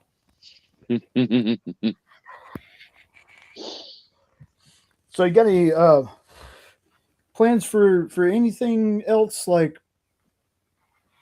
TV Yes. review or? As a matter of fact, I have something coming up very, very, very, very, very, very soon. Maybe as soon as tomorrow, if things work out. because I discovered a box that had gotten shoved in a corner. And when I opened the box, I found a whole shitload of these that I've never opened.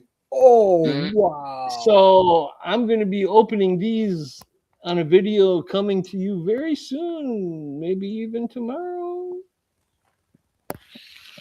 And there's other Halloween books in the box too that I will share. Very, very cool. I just want to know what covers I got, because if I didn't get a bride one, I'll cry. Oh, I'll cry like Arizona when we kick their ass. We're supposed to be the best team in the country. We can't lose Michigan. They kick their ass. yeah. As far as over here goes, outside of the lives, which every Saturday, 9 Eastern, 8 Central, and also, folks, in case she's already started, make sure you check out Tracy, artist Tracy Medina. She was going to be going live and doing a Superman Day sketch. She said that wasn't going to be until like 9 or 10 though. Until like that, yeah, 7 o'clock okay. her Well, time, I can't remember her. I can't remember her time zone. Well, see, I listen to our guests, Jay. I don't just pretend to. I actually listen. I actually read. Hey, You people, read, not to read. The three of us are brothers. We love each other. It's all in fun. Don't Yeah. take anything we say seriously when we insult each other. Even though they're twat waffles, I still like them. Yes. I want number 3. Go a little bit lower. 2. Double it. 4. Excellent. Number choice. 4. Number Excellent 4. choice. 4. Speaking of which, just from that voice, I don't know why this made me think of it, but did y'all get to see the teaser for Spaceballs, the new one? Oh, hell yes. Mm-mm. Hell Did yes. not. It's no longer the search for more money. Nope. It's the new one. Yep. Mel Brooks can literally play the 99-year-old man now. He has got to survive for the release of this movie. Quit saying If he it. dies Jinxing before it by this movie saying it like comes that. out, You're that'd be putting so much pressure on it. Yeah. If I had that kind of power, No, God help but us all. you're taking an already morbid, like nobody would be happy about that, and you're just putting it to the forefront. Like, oh, this is bad. And then when it actually happens, it's just gonna be worse. Well, that was like, I found this comical. People are going to hate me. Go ahead and hate me. I don't find it comical for the reason it's going to sound like I found it comical. But I found it highly comical that all we heard of for a year was Betty White turning 100, and she died like a week before she turned 100. I couldn't help That's but why laugh at you that. don't talk about it. But when she's 100, she had a good long life, so I can laugh if I want. I wasn't laughing that she died. I just, everybody kept, oh, she's Joey, that's great. Dude, Mel Brooks just has that line that just directly to my giggles. Okay, the man is hilarious. He's 99 years old and still funny, still cracking me up. Yogurt. Oh my goodness, use the Schwartz. Speaking of elders in the comic industry, I just learned this. I will slap you if you say my name. In the comic industry. Oh, okay. I didn't know where you were going. I thought you were Not saying Ed, I didn't say ancient. Damn kids. Tatiana Wood. Nope, it's not funny. Who was an artist in college. Speaking of elders, Ed, what have you been up to? Yeah, that's what I was waiting for. That's exactly what I was waiting for. That is exactly what I was waiting for. Tatiana Wood, who was an American artist and comic book colorist. I recently learned she passed away in February at the age of 99. She was 3 days away from her 100th birthday. Wow. So I saw some of her work on Swamp Thing. Excellent. Like, again, though, 99. That's a long, well-lived life. I hope, because my goodness, It's also a good number of Luft balloons. Yeah, 99 Das Luft balloons. 99 Das Luft balloons. But yeah, I'm excited for Spaceball. I mean, come on, y'all. I've been waiting for the second one since they teased the second one at the end of the first movie.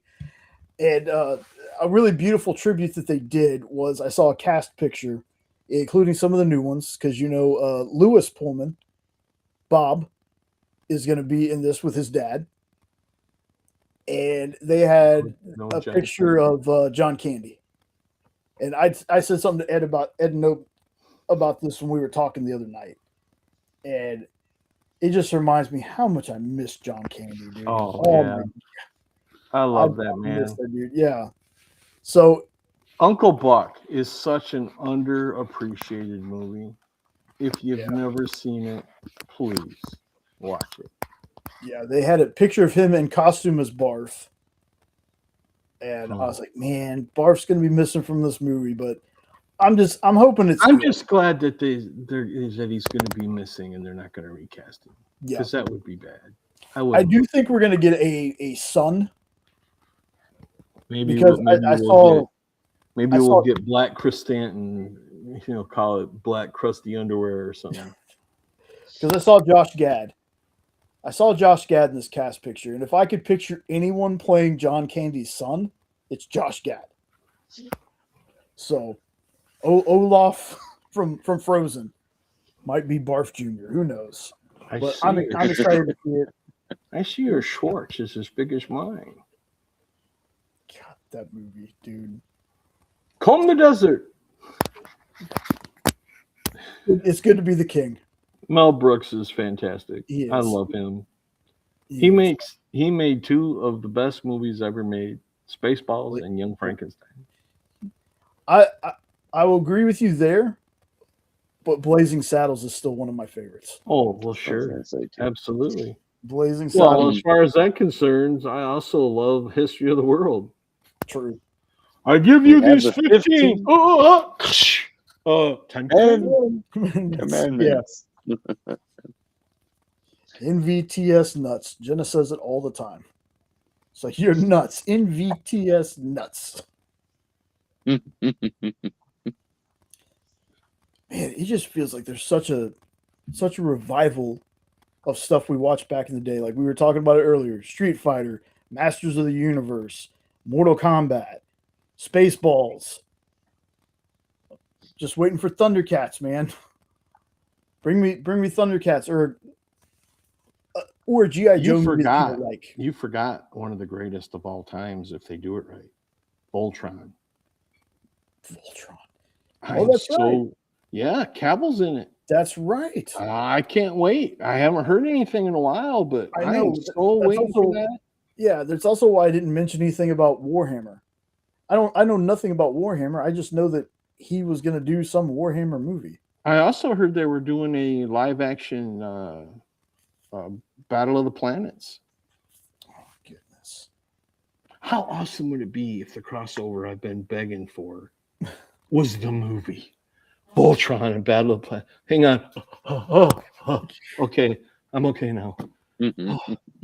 I also need to check on something because Sean mentioned the other night. He was like, dude, did you know they're making another Last Starfighter? They're making a sequel. And I went to look at it, and the sequel I found is they're doing a comic for Last Starfighter. Well, it'd be kind of dumb to make a sequel to The Last Starfighter. What would the second one be called? The Last Starfighter. Just kidding. Still alive. Here's another one. Fooled you. You missed me. Well, technically, if it's the same guy, he'd still be the Last Starfighter. Right. The Last Starfighter. He's missed dead. The actor died. He didn't die. Yeah, he did. No. Yes. No, he didn't. Dead. Yes, he did. Jay, I don't even know who the hell he is. I know, but you're trying to pull a nope on me. Well, yeah. Such conviction, you almost get me. But I'm like, no, he's messing with me. Bang, bang. Because if you don't think I was about to look that up and be like, oh my God, because I live under a rock sometimes and there's people I don't know pass away. And I'm like, I wonder how this person's doing. Oh, now, what will be absolutely hilarious is tomorrow morning. No, it won't be absolutely hilarious. It would be absolutely hilarious. Oh, Oh. He said it. yeah. Members I of could do Come I at could me, do the bruh. free throw thing. Oh. I'm gonna go get another drink. Okay. Make it on the rocks. Right.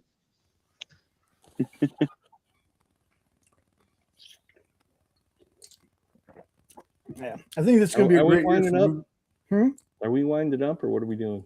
Yeah, we're getting close to it. Like I don't want to just meander. I just got a couple other things to talk about. I know we didn't talk too much about some of the newer comics that were coming out. Sometimes I think about, if we should do a segment of comics in the future that we're excited to come out, because again, I can't wait for that Greatest American Hero comic. I can't wait. I'm so excited for that. I hope it doesn't let me down. I'm trying to temper the expectations, but I heard something about that, Hmm. but I'm not going to ruin it for you in case it's true. As a hint, if you recall, not too long ago, you could buy Godzilla and King Kong. And when you open them, a noise happened. mm-hmm. That's all I'll say. I don't know if I believe it or not. No, I'm being totally honest, but I don't know if it's true. I know, Ed. But I I've don't read it know from if I. 3 different things. I don't know if I believe it or not. Oh, yeah. Well, if what I'm talking about happens, you'll be walking on air. Yes, I will, because that song is still in my playlist. Never thought I could feel so free. Flying away on a wing and a prayer. Who could it be? Believe it or not, it It's ain't just me. It's just me. It ain't me. All I could be is wheelchair boy, and that's not very exciting. Edward the Gimp. I've also thought about, because there's plenty of channels out there that do like movie nights where they talk about movies they watched. I was thinking about, maybe eventually for a show, maybe we watch something like that, talk about that, because there's some movies that I want to go back and revisit. Like, it's been forever since I've watched Condor Man. And I know Debbie Dan Does Price. Dallas. Huh? Debbie Does Dallas. No. But there's lots of chum in it. Yeah. Yeah. Chum. Swallow your pride. Never. No serious bitter. And on that note, folks, he's about to cancel me. So no canceling. I just need you to go grab, like, I don't know, some chocolate pudding, right? Chocolate pudding, and I want you to just like sit on some steps, right? And I want you to take the chocolate pudding cup, and don't use a spoon. You are sick individual. Come on, you saw how to do it in The Boys. But I do have to do something in honor of Superman Day and it's Superman Red Sun. And I have Nikolai Volkov to thank for this. There you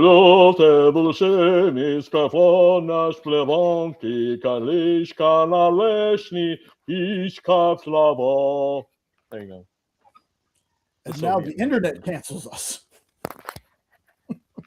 I am not a commie.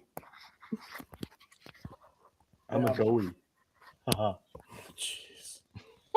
Anyway, watching stuff like Condor Man, or maybe some old Spider-Man, or just something like that. Something to kind of break the up old Hammond Spider-Man. Yeah, something to just break up a little bit. To this day, I still get the wall crawling music stuck in my head. Din, din, din, din, din, din, din, din, din, din, din, din, din, when he's climbing, And he's and it's the worst looking crowd ever because you can tell that the dude is like walking on his hands and feet horizontally and they're tilting the camera. But it's all we had. Yeah. And little Eddie B loved when that was coming out because they'd announce it like 2 weeks at a time. Friday night at the movies, Spider-Man. Oh my God, Spider-Man. Exactly. Trial of the Incredible Hulk was one of my favorite things. All the Bill Bixby, Lou Ferrigno Incredible Hulks. Lou Ferrigno, not a fan. No. Mm. I think I've heard that story before. I'm not ever going to say it publicly online, but I got you. and to this day, broken back and everything. Name the time, bitch.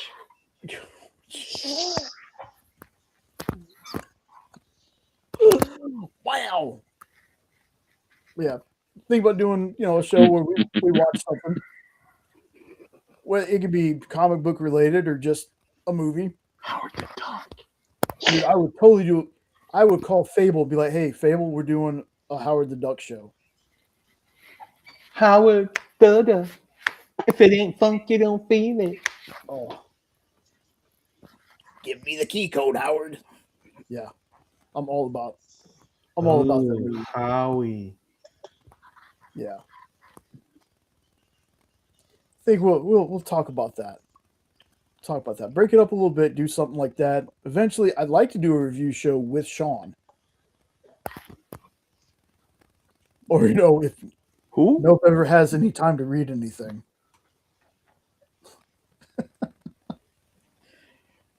If you had time. No is fighting a serious addiction problem, and you shouldn't make fun of me. The man's trying his hardest to kick the habit, but he is the filament king of Missouri.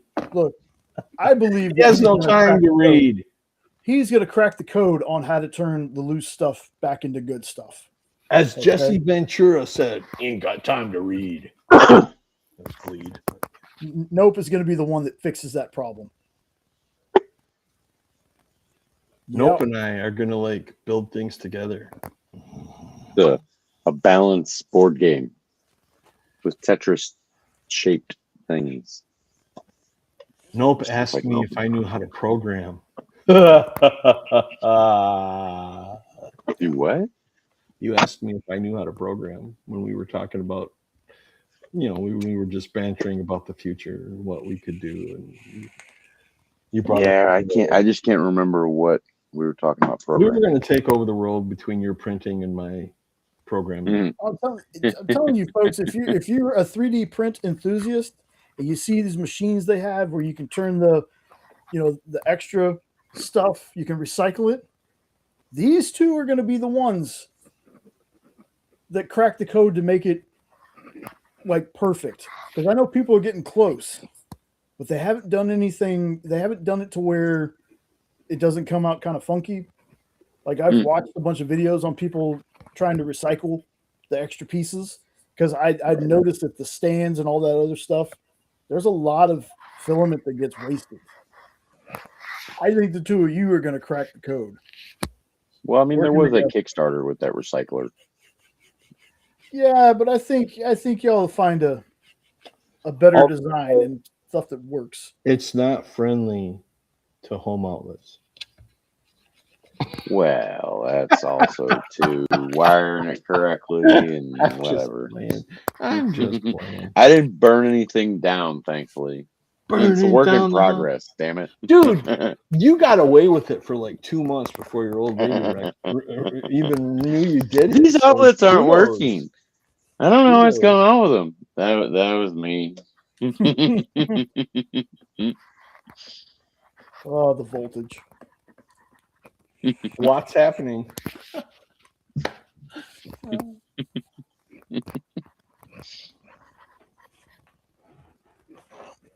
All right. So, folks, if you couldn't tell by now, we're winding it down. One of these days when I'm not so busy during the week, which is never. Yeah, I'm going to try to put together a show a little bit cleaner. Like so far, this has just been kind of coasting. I'm going to be honest, because it's just stuff we're reading and we're reviewing it. But I want to work on something, kind of differentiate the shows. I do like reviewing the books though, because it also makes me read, and it's one of those things. It's almost like exercising. I put off reading sometimes unless it's my one book a day, but then sometimes I read that one book, and then I want to keep reading, and then I'll spend a whole day doing nothing but reading. We need to bring back the thing that we've been talking about. That I can never remember the show. This week In stores this week. In stores this week. That's what we're basically doing now. Mhm. It's just we don't all read Yeah. the same ones. But in a way, that's kind of cool because we cover more ground that way. No. Well, like I said, we'll figure something out. It's still fine tuning. Like it's just, I like doing this because it's like, okay, I know what I'm gonna do. Before it was build the show last second and then tell you guys, hey guys, this is what we're gonna do tonight. Yeah, we really appreciated that too, by the way. Thank you. Yeah, I bet everybody. It's loves much better now because now you have at least 12 hours notice. it. Exactly. Exactly. Because I only work 12 hours a day. Nope only works 12 hours a day. So Yeah. we still got that other 12. Sleep. Exactly. Exactly. That part. Give What you is that? 12 hours and 20-minute notice. I usually just call it lung blinking. What is this sleep that you're talking about? True that. Yep. Wow. Hopefully. He just sucked on his own monster right on live TV. Sure did. And it was delicious. I noticed it was black. Yeah. Well, You never go back. it's true. Monster Energy. If you ever watching, you want to sponsor me. Trust me, I drink a Monster stupid amount. Energy. If you want Monster Energy, read Cockju. God, jeez. They need a volume 2 of that. I'm sorry. They need a volume 2. You know, I think that's another show I'd like to do somewhere down the road. Cockju? Well, not just that, but series that ended after like one volume that you were like, no, I need more of this. But they only did like one volume and they were done. Only We one kind set. of did that. Hmm? We kind of did that. Things that ended too soon. Yeah, Kind of. I think that Not was a mix of, specifically comics. yeah, that But was yeah, like it a was just a mix of everything. yeah. Because I'm pretty sure there's some more stuff we'd be like, that's it. We're not getting any more of this. Things that went on too long. Kardashians. We got 90 freaking seasons of the Kardashians, and they And canceled we the only Neighbors One freaking season of Paper Girl. and Paper Girls. Paper Girls. We'll figure out. But also, if y'all ever have any ideas, like I say, let me know if you're not going to use them for your own show. Dude, even if we do use them on our own show, it ain't like we couldn't use them both. Yeah, that's true. Or if you have time, you could join us on our show and that could be a hangout or whatever for that week or whatever.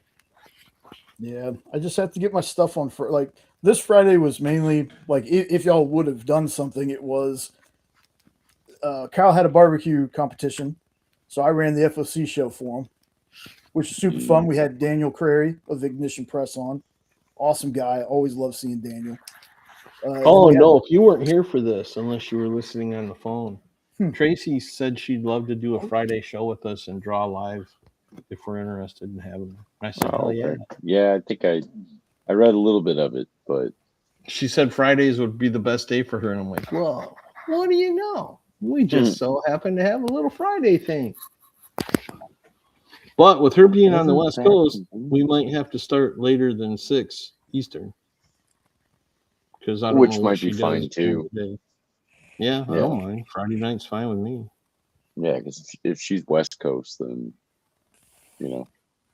Yeah, it depends what she has going on during the day. But yeah, we'll work with her for sure. We've always decided that was a floating time, anyways. Mm. That show. There we go. Okay. Closing some windows. I had a lot of them open. So, all right, guys. Well, I'm going to go ahead and drop y'all out, and I'll see y'all on the other side. See you on the other side. See you now. See ya. All right, folks. Another fun show. I always have a fun time doing these. There's some times where I'm like, man, am I going to get this done in time? Like today was, it was supposed to be Superman Day, but didn't do anything for Superman Day. But it's also my grandmother's birthday, so we went and saw her for a little bit. Got home, got the show put together. Went well, about average.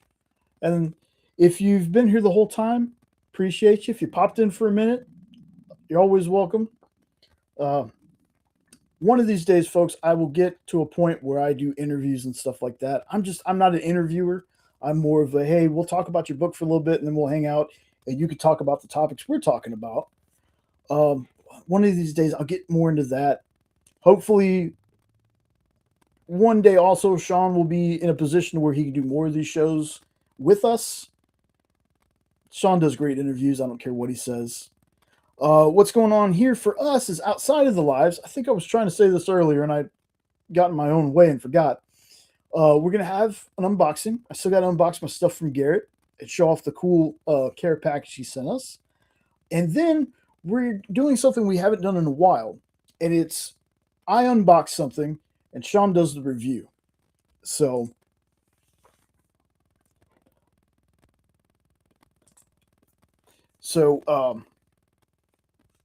be sure to stay tuned for that. If you're your first time here, you liked anything you saw, like, share, comment, subscribe, all that fun stuff. Again, one of my favorite things I do outside of working at the experience is doing these shows. Might not seem like it, but there's sometimes where I just feel like I'm in another world. I start talking, the brain shuts off, and then I start rambling like I'm doing right now. But had a blast. As always, thank you to the Weirdos for being on, doing the show with me. I could technically do the show without them, but trust me, I much more prefer having them here with me. Love having the guys on. But anyway, before my voice goes completely out and I ramble for another half hour while they're sitting back there, thank you all for joining. Hope you have a safe and awesome rest of your weekend. And catch you on the experience. If I don't, see you next Saturday, 9 Eastern, 8 Central, for another Hydra Hangout. Later.